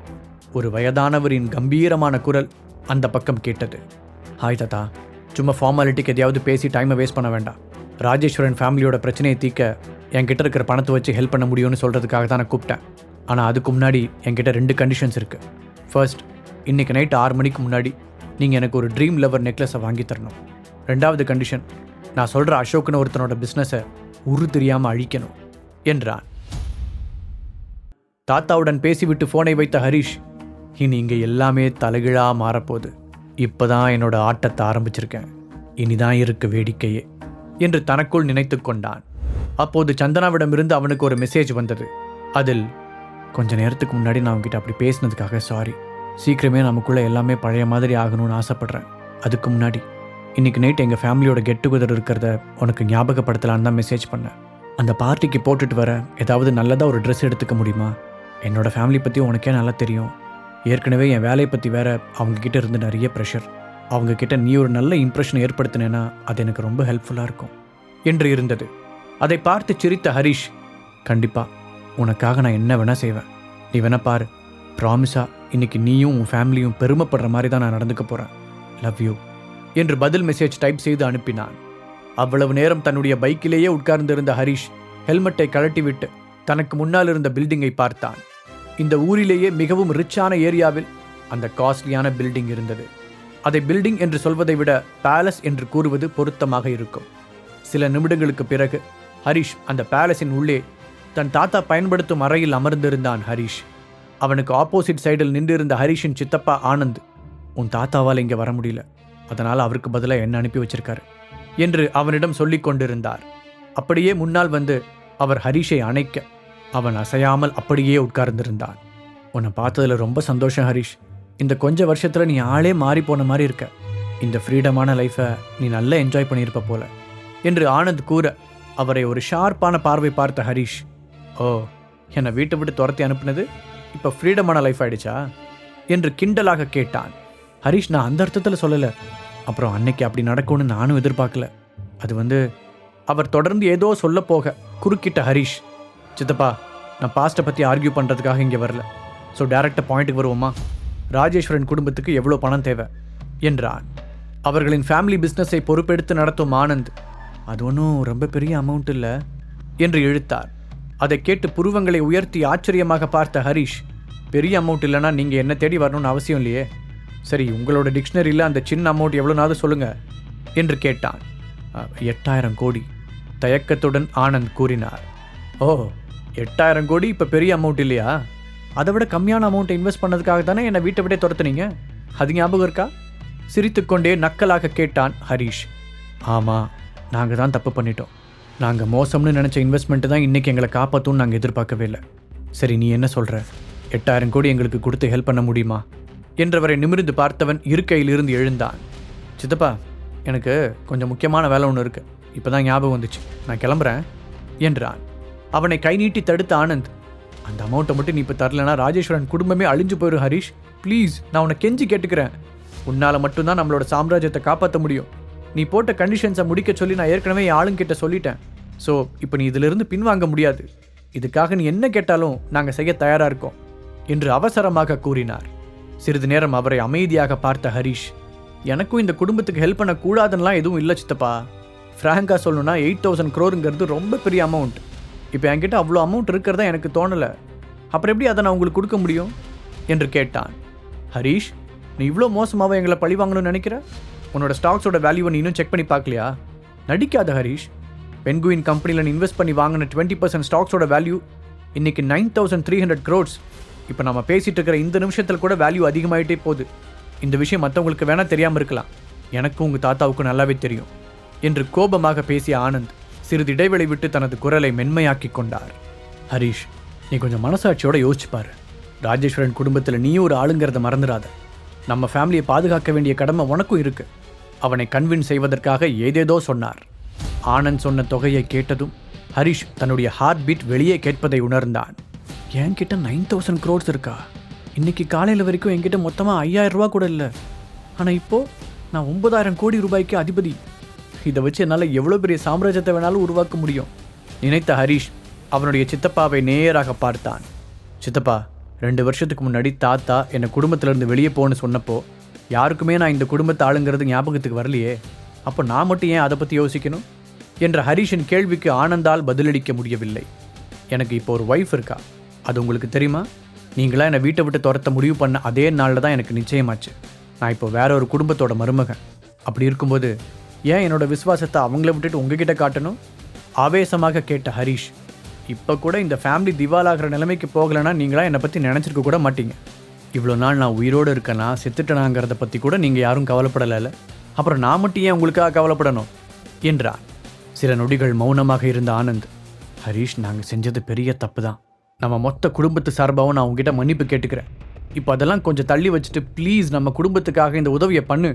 இப்போ நீ மட்டும் இதை பண்ணலைன்னா ராஜேஸ்வரன் வம்சமே இருந்த இடம் தெரியாமல் அழிஞ்சு போய்டும். கெஞ்சுவது போல் கேட்டவர் ஹரிஷின் முகம் இழகாமல் இருப்பதை கவனித்தார். ஏதோ ஒரு முக்கியமான முடிவை எடுப்பது போல அமைதியாக சில நிமிடங்கள் யோசித்த ஆனந்த் பின்பு ஹரிஷை பார்த்தார். ஹரிஷ், நீ மட்டும் எங்களுக்கு ஹெல்ப் பண்ணேன்னா உன்னை நம்ம தியானா மீடியா கம்பெனியோட பிரசிடெண்ட்டாக மாற்றுறேன். எல்லா ஃபார்மாலிட்டிஸையும் முடிக்க எனக்கு ஒரு நாள் தேவைப்படும். நாளைக்கு நீ உன்னோட பொசிஷனில் வந்து உட்காரலாம். நாளைக்கு இதே நேரத்தில் உன்கிட்ட ஒரு சொந்த கம்பெனி இருக்கும் என்று அவசரமாக கூறினார். அவரை பார்த்து சிரித்த ஹரிஷ், தியானா மீடியா நம்ம அகிலா சித்தியோடது தானே? உங்களோட நன்மைக்காக மற்றவங்களோட பொருளை தூக்கி கொடுக்கறது உங்களுக்கு ரொம்ப ஈஸியாக இருக்குல்ல என்று கேட்டான். ஃபேமிலியை காப்பாற்றுறதுக்காக அவள் கண்டிப்பாக இதை செய்வாள். தியானா மீடியா நம்ம ஃபேமிலி பிஸ்னஸ்லேயே அதிகமான ப்ராஃபிட் இருக்கிற கம்பெனி. அது மட்டும் இல்லாமல் நம்ம நாட்டிலேயே ரொம்ப சக்ஸஸ்ஃபுல்லான என்டர்டெயின்மெண்ட் கம்பெனியும் கூட. இனி அது மொத்தமாக உனக்கு சொந்தமானதாக இருக்கும். அவர் ஹரீஷுக்கு ஆசை காட்டினார். அதை கேட்டு பற்களை கடித்த ஹரீஷ், சரி சித்தப்பா, இந்த டீல் நான் அக்செப்ட் பண்ணிக்கிறேன். நான் உருவாக்க போகிற என்னோட சொந்த சாம்ராஜ்யத்துக்கு இந்த தியானா என்டர்டெயின்மெண்ட் முதல் படிக்கலாக இருக்கட்டும். அப்புறம் எனக்கு ஒரு முக்கியமான வேலை இருக்குன்னு நான் முன்னாடி சொன்னது பொய்யில்லை. ஸோ நான் இப்போ அவசரமாக கிளம்பி ஆகணும் என்று கூறிவிட்டு அங்கிருந்து வெளியேற முயற்சித்தான். ஒரு நிமிஷம், அவனை தடுத்து நிறுத்திய சித்தப்பா, அப்படின்னா நீ எங்களுக்கு என்று கேள்விக்குறியுடன் அவனை பார்த்தார். ஆமாம், நான் என்னோட பணத்தை கொடுத்து இந்த குடும்பத்தை காப்பாற்றலான்னு முடிவு பண்ணிட்டேன். இப்போவாவது பணத்தை விட குடும்பம் தான் முக்கியன்றது உங்கள் எல்லாருக்குமே புரியும் நம்புகிறேன் அழுத்தமாக கூறினான் ஹரீஷ். உனக்கு நாங்கள் இவ்வளோ பெரிய தப்பு பண்ணதுக்கப்புறமும் நீ எங்களுக்கு ஹெல்ப் பண்ண முன் வர்றது உண்மையிலேயே ரொம்ப பெரிய விஷயம். இது நம்ம குடும்பத்தையே ஒரு பெரிய அழிவிலிருந்து காப்பாற்ற போகுது. ரொம்ப தேங்க்ஸ் ஹரீஷ் என்று மனதார நன்றி கூறினார் ஆனந்த். அவர்கள் குடும்பத்திற்கு சொந்தமான அந்த மாளிகையிலிருந்து வெளியே வந்த ஹரீஷ் வாட்சை பார்த்தவன், அடடா, எங்கள் காலேஜ் ரீயூனியன் மீட்டுக்கு போகிறதுக்கு டைம் ஆயிடுச்சே என்று நினைத்தவாறு பைக்கை எடுத்துக்கொண்டு அவசரமாக கிளம்பினார். நாங்கள் டிகிரியை கம்ப்ளீட் பண்ணதுக்கப்புறம் இப்போ தான் ஃபர்ஸ்ட் டைமாக ஒன்றா மீட் பண்ண போகிறோம். இடையில பல வருஷம் ஓடிப்போச்சு. திரும்பவும் அவங்க எல்லாரையும் பார்க்க போகிறேன்னு நினைக்கும் போது ரொம்ப எக்ஸைட்டிங்காக இருக்குது. நான் எப்படி வளர்ந்துருக்கேன்னு காமிக்கிறேன். பார்ட்டிக்கு போகிறதுக்கு முன்னாடி வீட்டில் போய் ட்ரெஸ் மாற்றிட்டு போயிடலாம் நினைத்த ஹரீஷ் வீட்டிற்கு செல்லும் பாதைக்கு வண்டியை திருப்பினார். என்னோட லைஃபே மொத்தமாக மாறப்போகுது. என்னால் இப்போ அதை ஃபீல் பண்ண முடியுது. இன்றைக்கி நைட்டுக்குள்ளே என் குடும்பத்தோட மரியாதையையும், காலேஜ் மேட்ஸோட பொறாமையும், என் மாமியாரோட மதிப்பையும், எல்லாத்தையும் விட முக்கியமாக என் ஒய்ஃபோட அன்பையும் நான் அடைய போகிறேன். விசில் அடித்துக்கொண்டே சந்தோஷமாக வீட்டிற்குள் நுழைந்தான் ஹரீஷ். அதே நேரத்தில் தன்னுடைய ஆஃபீஸில் இருந்த சந்தனா காரிடாரில் நடந்து செல்லும் போது அவளுடைய ஆஃபீஸ் மேட்ஸ் சிரிப்பதை கேட்டாள். பிரேக் ரூமிற்குள் நுழைந்த அவள் அங்கிருப்பவர்கள் ஃபோனில் எதையோ பார்த்து சிரித்து கொண்டிருப்பதைக் கண்டாள். மெதுவாக எட்டி பார்த்த அவள் அவர்கள் பார்த்து கொண்டிருந்த வீடியோவை கவனித்தாள். அதில் ஹரீஷ் பின்புறம் உடைந்து போன ஓட்ட பைக்கை ஓட்டிச் செல்லும் காட்சி பதிவாகி இருந்தது. அதை பார்த்து சிரித்த ஒரு லேடி ஸ்டாஃப், இதை பார்த்தா ஒரே காமெடியாக இருக்குது. இப்படி உடஞ்சி போன பைக்கை கூட விடாமல் ஓட்டிட்டு போகிற ஒருத்தனை இப்படி தான் மேடம் கல்யாணம் பண்ணிட்டாங்கன்னு எனக்கு தெரியல. இப்படி ஒரு ஆளை நான் பார்த்ததே இல்லை என்று கமெண்ட் அடித்து கொண்டிருந்தார். ஆமாம், இந்த மாதிரி ஒரு லூசரை மேடம் ஏன் இன்னும் டிவோர்ஸ் பண்ணாமல் வச்சுருக்காங்கன்னு கூட எனக்கு தெரியல. இன்னொரு பெண் வருத்தத்துடன் கூறினாள். அதற்குள் அங்கு மூன்றாவதாக இருந்த ஒரு பெண், அதை விட பெரிய காமெடி என்ன தெரியுமா, நான் ஆஃபீஸுக்குள்ளே என்ட்ரி ஆகும்போது அவர் நம்ம மேடத்துக்கு ட்ரீம் லவர் நெக்லஸை வாங்கித்தரேன்னு ப்ராமிஸ் பண்ணிட்டு இருந்தார் என்று சிரிப்பை அடக்கிக் கொண்டே கூறினாள். அதை கேட்டு அங்கிருந்த அனைவரும் வெடித்து சிரித்தனர். இதான் இந்த இயரோட பெரிய ஜோக்குன்னு நினைக்கிறேன். அந்த நெக்லஸை பற்றி தெரியாமல் ஏதோ பொட்டி கடையில் வாங்கி கொடுக்குற கடலை மிட்டாயின்னு நினச்சிட்டார் போல. அவரோட செலவுக்கே மேடம் தான் காசு கொடுக்குறாங்க, இதில் ஒரு ட்ரீம் லவர் நெக்லஸை வாங்கி தர போகிறாரம்மா. ஐயோ ஐயோ. சந்தனா நிற்பதை கவனிக்காமல் அங்கிருந்த அனைவரும் மாற்றி மாற்றி ஹரீஷை கேலி செய்து சிரித்து கொண்டிருந்தனர். அப்பொழுது ஒரு பெண் சந்தனாவை கவனித்து மற்றவர்களுக்கு செய்கை காண்பிக்க எல்லோரும் பதட்டத்துடன் சந்தனாவை திரும்பி பார்த்தனர். அவர்களுக்கு நேராக கை கட்டி நின்று கொண்டிருந்த அவளை பார்த்து மன்னிப்பு கேட்பது போல தலையை குனிந்த அவர்கள், சாரி மேடம், நீங்கள் இங்கே இருக்கிறது எங்களுக்கு தெரியாது என்று தயக்கத்துடன் கூறினர். உங்களுக்கு தெரியாத விஷயம் இன்னும் நிறையா இருக்குன்னு நினைக்கிறேன். அப்புறம் ஒருத்தர் முட்டாள்னு சொல்கிறதுக்கு முன்னாடி ரொம்ப கவனமாக இருங்க. நான் எப்பவும் ஒரே மாதிரி சிரிச்சுக்கிட்டே இருக்க மாட்டேன். அமைதியாக பதில் கூறினாள் சந்தனா. ஆனால் அவளுடைய வார்த்தைகள் ஒவ்வொன்றும் கத்தியைப் போல ஷார்ப்பாக வந்து விழுந்தது. ரியலி சாரி மேம், நாங்கள் இப்போவே எங்கள் டேபிளுக்கு போகிறோம். சந்தனாவின் ஆஃபீஸ் ஸ்டாஃப்ஸ் அவளிடம் மன்னிப்பு கேட்டுவிட்டு அங்கிருந்து விரைந்து சென்றனர். அவர்கள் பேசியதை கேட்டு மிகுந்த மன உளைச்சலுக்கு ஆளான சந்தனா வேகமாக தன்னுடைய ஆஃபீஸ் ரூமிற்கு திரும்பி வந்து கதவை மூடினாள். அந்த கதவில் சாய்ந்து தன்னுடைய வாழ்க்கையை நினைத்து அப்படியே அழத் தொடங்கினாள். ஹரீஷ் கண்டிப்பாக ஒரு முட்டாள் இல்லைன்னு எனக்கு நல்லா தெரியும். ஆனால் அது அவனுக்கும் புரியணும்னு தான் ஆசைப்பட்றேன். எங்களுக்குள்ளே இருக்கிற இந்த ரிலேஷன்ஷிப்பை காப்பாற்ற நான் எவ்வளோ போராடிட்டு தான் இருக்கேன். பட் என்னால் முடியல. என்ன ஆனாலும் சரி, அவ்வளோ சீக்கிரம் நான் அவனை கைவிட்ட மாட்டேன் என்று தனக்குள் பேசியபடி அழுது ஓய்ந்தாள் சந்தனா. அதே சமயத்தில் வீட்டிற்குள் நுழைந்த ஹரீஷ் அவனுடைய மாமியார் திலகா ஹால் சோஃபாவில் அமர்ந்து டிவி பார்த்து கொண்டு இருப்பதை பார்த்தான். அவன் உள்ளே வரும் சத்தம் கேட்டதும் திரும்பி பார்த்த அவர், ஹரீஷ் இங்கே வா, உங்ககிட்ட ஒன்று கேட்கணும் என்று அழைத்தார். ஹரீஷும் கண்களில் குழப்பத்துடன் அவருக்கு பக்கத்தில் சென்றான். ஹரீஷ், உனக்கும் சந்தனாவுக்கும் கல்யாணம் ஆகி 2 வருஷம் ஆகப்போகுது. ஆனால் இன்னும் ஒரு பேரப்பிள்ளை எங்களால் பார்க்க முடியல. உங்கள் ஃபேமிலியில் குழந்தை பிறக்கிறது சம்மந்தமாக ஏதாவது ஜெனட்டிக் ப்ராப்ளம் இருக்கா என்று கேட்டார். அதை கேட்டு ஹரிஷின் முகம் மாறியது. அப்படிலாம் எதுவும் இல்லை, என்னோட பேரண்ட்ஸ் இன்னும் ரொம்ப ஆரோக்கியமாக இருக்காங்க. எங்களோட பரம்பரையிலையும் அப்படி எந்த பிரச்சனையும் கேள்விப்பட்டதே இல்லை என்று பதட்டமாக பதில் சொன்னார்.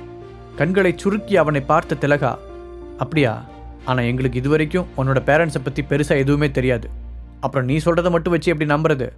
எதுக்கும் நான் ஒரு மெடிக்கல் செக்கப்புக்கு ஏற்பாடு பண்ணுறேன். நீ உன்னோட பேரண்ட்ஸை வர சொல்லு. உன்னோட சைடில் ஜெனட்டிக்காக எந்த ப்ராப்ளமும் இல்லைன்னு நான் கன்ஃபார்மாக தெரிஞ்சுக்கணும். திலகா ஆர்டர் போடுவது போல கூற முகத்தை சுளித்தான் ஹரிஷ். அதான் தேவையில்லைன்னு சொல்கிறேனே, அவங்க எப்போவுமே ரொம்ப நல்லா ஹெல்த்தியாக தான் இருக்காங்க. தேவையில்லாமல் நான் அவங்க பணத்தை வேஸ்ட் பண்ண விரும்பலை என்று பதில் கூறினான். ஆமாம், நீ ஏன் இவ்வளோ பதட்டப்படுற? நான் உன் பேரண்ட்ஸை மெடிக்கல் செக்கப் பண்ணணும்னு தானே சொல்கிறேன். அதுவும் உங்களோட நல்லதுக்கு தானே. அதனால் பதிலுக்கு பதில் பேசாமல் சொன்னதை செய். இப்போ எனக்கு வெளியில் கொஞ்சம் வேலை இருக்குது. நைட்டு நடக்க போகிற ஃபேமிலி கெட் டுகெதரில் நாம் மீட் பண்ணலாம் சொன்ன திலகா அவனுடைய பதிலை கூட எதிர்பார்க்காமல் அங்கிருந்து கிளம்பிச் சென்றார். சற்று நேரம் அதே இடத்தில் அசையாமல் நின்றிருந்த ஹரிஷ் தலையை குலுக்கி தன்னை மீட்டு கொண்டான். கையை திருப்பி வாட்சை பார்த்த அவன், ஐயோ, ரீயூனியன் மீட்டப்புக்கு டைம் ஆயிடுச்சு, இவங்க பிரச்சனை அப்புறமா பார்க்கலாம் என்று வேகமாக ட்ரெஸ் சேஞ்ச் செய்தான். பின்பு மீட்டப் நடக்கும் மிகப்பெரிய ஆடம்பரமான ஹோட்டலுக்கு தன்னுடைய பைக்கில் கிளம்பினான். ஹோட்டலுக்கு முன்னால் இருந்த பார்க்கிங்கில் தனது பைக்கை விட்ட அவன் அதன் கண்ணாடியை பார்த்து கலைந்திருந்த தலைமுடியை சரி செய்து கொண்டான். ஹரிஷ், நீதான் அது? அவனுக்கு பின்னால் இருந்து ஒரு குரல் கேட்டது. அங்கு ஒரு மெர்சிடிஸ் பென்ஸ் காரை நிறுத்திவிட்டு அதிலிருந்து இறங்கிக் கொண்டிருந்தான் அஜய், ஹரிஷின் பழைய கிளாஸ்மேட். அஜயை பார்த்தவுடன் ஹரிஷின் கண்கள் ஆச்சரியத்தால் விரிந்தது. ஏ அஜய், நீ மட்டும் என்ன அப்படியே காலேஜில் பார்த்த மாதிரியே இருக்க? உனக்கு வயசே ஆகாதடா. அதுவும் இல்லாமல் அப்போ மாதிரியே இப்போவும் பாப்புலராக இருக்கான்னு வேற கேள்விப்பட்டேன். எப்பட்றா என்று வியப்பு மாறாமல் கேட்டான் ஹரிஷ். இந்த விஷயத்தில் நான் ரொம்ப லக்கின்னு நினைக்கிறேன். அஜய் சிரித்துக்கொண்டே விளையாட்டாக பதில் சொன்னான். கேட்கவே ரொம்ப சந்தோஷமாக இருக்கு. அப்புறம் உன்னோட காரும் ரொம்ப பியூட்டிஃபுல்லாக இருக்குடா. ஹரிஷ் திறந்த மனதுடன் பாராட்டினான். அப்போது ஹரிஷின் பைக்கை கவனித்த அஜய், நீயும் மாறாமல் எப்பவும் போல வினோதமாக தான் இருக்க. உண்மையாகவே இந்த வண்டியிலேயே இவ்வளோ தூரம் வந்த என்று கேட்டான். ஆமாம், என்னோட சொந்த பணத்தில் நான் ஃபஸ்ட்டு வாங்கின திங்ஸில் இதுவும் ஒன்று. யாராவது ஒருத்தர் வாங்கி கொடுக்கறத விட நம்மளா சம்பாதிச்சு ஒரு பொருளை வாங்கும்போது அது இன்னும் எக்ஸைட்டிங்காக இருக்கும் ஹரிஷ் சந்தோஷத்துடன் கூறினான். அதை கேட்டு தோள்களை குலுக்கிய அஜய், கூல் ஸ்டோரி ப்ரோ. சரி, உள்ளே போகலாமா? யாரெல்லாம் இன்னும் அப்படியே இருக்கா, யாரெல்லாம் வயசாயிட்டாங்கன்னு பார்ப்போம் என்று சொல்ல ஹரிஷும் அவனுடன் சேர்ந்து சிரித்து பேசிக்கொண்டே உள்ளே சென்றான். ஹரிஷும் அஜயும் ஒன்றாக உள்ளே வருவதை அங்கே இருந்த எல்லோரும் ஆச்சரியத்துடன் பார்த்தார்கள். அஜய், இவ்வளோ நாள் கழிச்சு உன்னை பார்க்கறதுல ரொம்ப சந்தோஷம். கூட்டத்தில் பழக்கமான குரல் ஒன்று கத்த அங்கிருந்த மற்றவர்களும் அஜயுடன் பேச ஆர்வம் காட்டினர். அஜய் தனக்கு பக்கத்தில் இருந்த ஹரிஷை கை காட்டி, நான் யாரை கூட்டிட்டு வந்திருக்கேன்னு பாருங்க, ஹரிஷ் உண்மையிலேயே இப்போ பெரிய ஆளாக வளர்ந்துட்டான் என்று கூறினான். உடனே அவர்கள் ஹரிஷை பார்த்து தங்களுக்குள் கிசுகிசுக்க தொடங்கினர். ஹரிஷ் காலேஜ் படிக்கும் போதே யார் கூடயும் பெருசாக ஒட்டாம தான் இருப்பான். ஆனால் இப்போ என்னமோ அஜய் மாதிரி ஒருத்தன் கூட சேர்ந்து வரான். ஒருவேளை நமக்கு தான் அவனை பற்றி சரியாக தெரியலையோ? நானும் அப்படிதான் நினைக்கிறேன் என்று ஒருவருக்கொருவர் பேசிக்கொண்டார்கள். அந்த பார்ட்டி ஹாலில் இருந்தவர்களை ஒரு முறை பார்வையால் வலம் வந்த ஹரிஷ், இங்கே வந்திருக்கிறதுலேயே நான் தான் ரொம்ப சிம்பிளாக ட்ரெஸ் பண்ணியிருப்பேன் போலையே, இதை பார்த்தா இவங்க எல்லாரும் என்னை குறைச்சி தான் இடம் போடுவாங்க மனதிற்குள் நினைத்த ஹரிஷ் அஜயிடம் திரும்பி, சரி அஜய், நான் போய் உட்கார்றேன், நம்ம அப்புறமா பேசலாம் என்றான். ஓகே ஹரிஷ் பதிலளித்த அஜய் அவனின் நண்பர் கூட்டத்தில் கலந்தான்.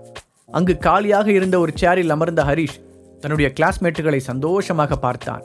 பின்னால் அமர்ந்து அங்கு நடக்கும் எல்லாவற்றையும் அமைதியாக கவனிப்பது அவனுக்கு மகிழ்ச்சியை தந்தது. அப்பொழுது திடீரென்று அந்த இடம் பரபரப்பாக அவர்களின் கிளாஸ்மேட் ரித்திகா உள்ளே வந்து கொண்டிருந்தாள். வாவ், இவ ரொம்ப அழகா இருக்காளே. ஆமாம், காலேஜ் படிக்கும்போது இவ தான் கேம்பஸ் பியூட்டியாக இருந்தா. நம்ம காலேஜ்லேயே அவள் தான் ரொம்ப அழகும் கூட. இப்போவும் அப்படிதான் இருக்கா நினைத்த ஹரிஷ் அவளுக்கு ஹாய் சொல்வதற்காக எழுந்தான். ஆனால் அவனுக்கு முன்பாக முந்திக் கொண்ட அஜய் நேராக ரித்திகாவிடம் சென்று, ஹாய் ரித்தி, என்னை மறந்துட்டியா என்று கேட்டான். அவனை பார்த்து பிரைட்டாக ஸ்மைல் செய்த ரித்திகா, அஜய், நீ கொஞ்சம் கூட மாறவே இல்லை என்று கூறினாள். பதிலுக்கு சிரித்த அஜய், அது ஏதோ ஒரு மோசமான விஷயம் மாதிரி சொல்ற என்றான். அவனை பார்த்து தலையை சாய்த்து அழகாக சிரித்த ரித்திகா, நம்ம காலேஜ் படிக்கும்போது டேட் பண்ணிட்டு இருந்தோம், ஸோ அது ஒன்றும் அவ்வளோ மோசமான விஷயம்லாம் இல்லை கிண்டலாக கூறினாள். ஆமாம், அதெல்லாம் பியூட்டிஃபுல்லான மெமரிஸ். இப்போ நினச்சாலும் அந்த நாள்லாம் திரும்பி வராது. ஆனால் நீ இப்போவும் ரொம்ப அழகாக தான் இருக்க. சரி, இப்போ என்ன பண்ணிட்டு இருக்க என்று கேட்டான் அஜய். பெருமையாக அஜயை பார்த்த ரித்திகா, சொன்னால் கொஞ்சம் கிளீஷேவாக தான் இருக்கும், இப்போவே அதை சொல்கிறது சரியானு கூட எனக்கு தெரியல, ஆனால் ஒரு பெரிய மீடியா கம்பெனியில் கான்ட்ராக்ட் சைன் பண்ண போகிறேன் என்றாள். நிஜமா சொல்றியா? கங்க்ராட்ஸ். அப்போ கூடிய சீக்கிரம் இந்த ஃபேமஸ் ரித்திகா என் ஃப்ரெண்டு தான்னு எல்லாருக்கிட்டையும் சொல்ல போகிறேன். அஜய் அவளை பாராட்ட ரித்திகாவின் கன்னங்கள் சிவந்தது. ஆக்சுவலாக இன்னும் அஃபிஷியலாக சைன் பண்ணல, பட் பேச்சுவார்த்தைலாம் பாசிட்டிவாக தான் போயிட்டுருக்கு. ஸோ கூடிய சீக்கிரமே அந்த நல்ல விஷயம் நடக்க போகுதுன்னு நினைக்கிறேன். ரித்திகாவும் சந்தோஷமாக கூறினாள். கண்டிப்பாக ரித்திகா, உன்னை போய் யாராவது ரிஜெக்ட் பண்ணுவாங்களா? சொல்லிவிட்டு அஜய் சிரித்தான். அப்பொழுது ஹரிஷுக்கு பக்கத்தில் ஒரு பெண்கள் கூட்டம் வந்து அமர்ந்தது. அதில் ஒரு பெண் மற்ற பெண்களை பார்த்து, ஏய் ரித்திகா ஒரு ஸ்டாராக போகிறான்னு கேள்விப்பட்டேன். ராஜேஸ்வரன் குரூப்ஸை சேர்ந்த தியானா மீடியா கம்பெனியில் தான் அவள் கான்ட்ராக்ட் சைன் பண்ண போகிறாளாம் என்று கிசுகிசுப்பாக கூறினாள். அப்படியா? அந்த மீடியா கம்பெனி நம்ம கண்ட்ரிலேயே one of the biggest company. Rithika அதில் சைன் பண்ண போகிறானா? கூடிய சீக்கிரமே அவள் ரொம்ப பெரிய ஆளாக வரப்போகிறான்னு அர்த்தம். எதுக்கும் நான் இப்போவே அவகிட்ட ஆட்டோகிராஃப் வாங்கி வச்சுக்கிறேன் சொல்லிக்கொண்டே ஒரு பெண் எழுந்தாள். அதை பார்த்த மற்ற பெண்களும், இது நல்ல ஐடியாவாக இருக்கே, இப்போவே அவகிட்ட ஆட்டோகிராஃப் வாங்கி வச்சுக்கிட்டா பின்னாடி அது ஒர்த்தா கூட ஆகலாம். அந்த 3 பெண்களும் எழுந்து ரித்திகாவின் அருகில் சென்றனர். ரித்திகா, எங்களுக்கு உன்னோட ஆட்டோகிராஃப் வேணும் அவர்கள் கேட்க ரித்திகாவும் சிரித்துக்கொண்டே அவர்களுடன் உரையாடினாள். இதையெல்லாம் பார்த்த ஹரிஷ், உண்மையிலேயே இது ரித்திகாவுக்கு ஏற்ற ஜாப் தான். சின்ன வயசுலேருந்து அவளோட கனவை விடாமல் வச்சுக்கிறதுக்கு நான் ரொம்ப சந்தோஷப்படுறேன். நிஜமாவே தியானா மீடியா கூட தான் அவள் சைன் பண்ண போகிறான்னா அவளை பற்றி நாம் இன்னும் கொஞ்சம் நல்லா தெரிஞ்சுக்கணும். எப்படி இருந்தாலும் நாளைக்கு மார்னிங்லேருந்து நான் தான் அந்த கம்பெனியோட அஃபிஷியல் ஓனர். அப்படி இருக்கும்போது என்னோட கிளைண்ட்ஸோட ஒரு நல்ல ரிலேஷன்ஷிப்பை பில்ட் பண்ணுறது கம்பெனியை ஸ்மூத்தாக நடத்த ஹெல்ப்ஃபுல்லாக இருக்கும்ல. ஏன்னா அவன் யோசித்து கொண்டு இருக்கும்போதே ரித்திகாவும் அஜயும் ஹரிஷுக்கு சற்று தொலைவில் வந்து அமர்ந்தனர். தனக்கு ரைட் சைடில் சற்று தூரத்தில் அமர்ந்திருந்த ரித்திகாவை பார்த்த ஹரிஷின் முகம் மலர்ந்தது. நம்ம தான் அந்த கம்பெனியோட ஓனருங்கிற விஷயத்த இவகிட்ட சொல்லலாமா? எப்படி பார்த்தாலும் நாங்கள் சேர்ந்து தான் ஒர்க் பண்ண போகிறோம். ஸோ ஃபர்ஸ்ட் அவ கூட நான் ஒரு ஃப்ரெண்ட்ஷிப் உருவாக்கிக்கணும். ரித்திகாவின் அழகான கண்களை பார்த்து கொண்டே முடிவெடுத்தான் ஹரிஷ். த ஃபேமஸ் தியானா மீடியா கம்பெனியை இனிமேல் தான் தான் நடத்தப் போகிறேன் என்பதை நினைத்து ஹரிஷுக்கு எக்ஸைட்டிங்காக இருந்தது. அதிலும் அவனுடைய பழைய கிளாஸ்மேட் ரித்திகா அங்கு இணைந்து பணிபுரிய போவதை அறிந்ததும் உற்சாகமாக உணர்ந்தான். அதனால் அதை பற்றி அவளுடன் பேசலாம் என்று ரித்திகாவிற்கு லெஃப்ட் சைடில் காலியாக கிடந்த சேரில் உட்கார போனான் ஹரிஷ். அப்போது, சாரி, இந்த சீட்டை என்னோட பெஞ்ச்மேட் ஜெசிகாவுக்காக ரிசர்வ் பண்ணி வச்சிருக்கேன் என்று அவன் முகத்தை கூட பார்க்காமல் கூறினாள் ரித்திகா. ஆனால் ஜெசிகா ஆல்ரெடி அங்கே உட்கார்ந்திருக்காளே. ஹரிஷ் அவர்களிடமிருந்து 4-5 வரிசை முன்னால் உட்கார்ந்திருந்த பெண்ணை கை காட்டி கேட்டான். அவனின் முகம் குழப்பத்தால் நிறைந்திருந்தது. இப்போது நேரடியாக அவனை பார்த்து முகத்தை சுழித்த ரித்திகா தன் மூக்கை மூடிக்கொண்டே, உன்கிட்ட இருந்து ஒரு வித்தியாசமான ஸ்மெல் வருது, அது எனக்கு அன்கம்ஃபர்டபுளாக இருக்கு, அதனால நீ கொஞ்சம் சீட்டு மாறி உட்கார்ந்தா நல்லா இருக்கும் என்று முகத்தில் அடித்தார் போல் கூறினாள். ஹரிஷ் திகைத்து போனான். அவன் இங்கு வருவதற்கு முன்புதான் குளித்து ட்ரெஸ் மாற்றி இருந்தான். இவளுக்கு நிஜமாவே மூக்கில் ஏதாவது பிரச்சனை இருக்கணும் நினைத்த ஹரிஷ் ஏதோ சொல்ல வந்தான். அதற்குள் அங்கிருந்து அவனுடைய மற்ற கிளாஸ்மேட்டுகள் அவர்கள் பங்கிற்கு அவனை இன்சல்ட் செய்து சிரிக்கத் தொடங்கினர். மகிழ்ச்சியாக அந்த பார்ட்டிக்கு வந்த ஹரிஷின் முகம் கோபத்தில் இறுக்கமாக மாற ஆரம்பித்தது. முழு கதையையும் கேட்டு மகிழ பாக்கெட் FM ஆப்பை டவுன்லோட் செய்யுங்கள். லிங்க் டிஸ்கிரிப்ஷனில் கொடுக்கப்பட்டுள்ளது.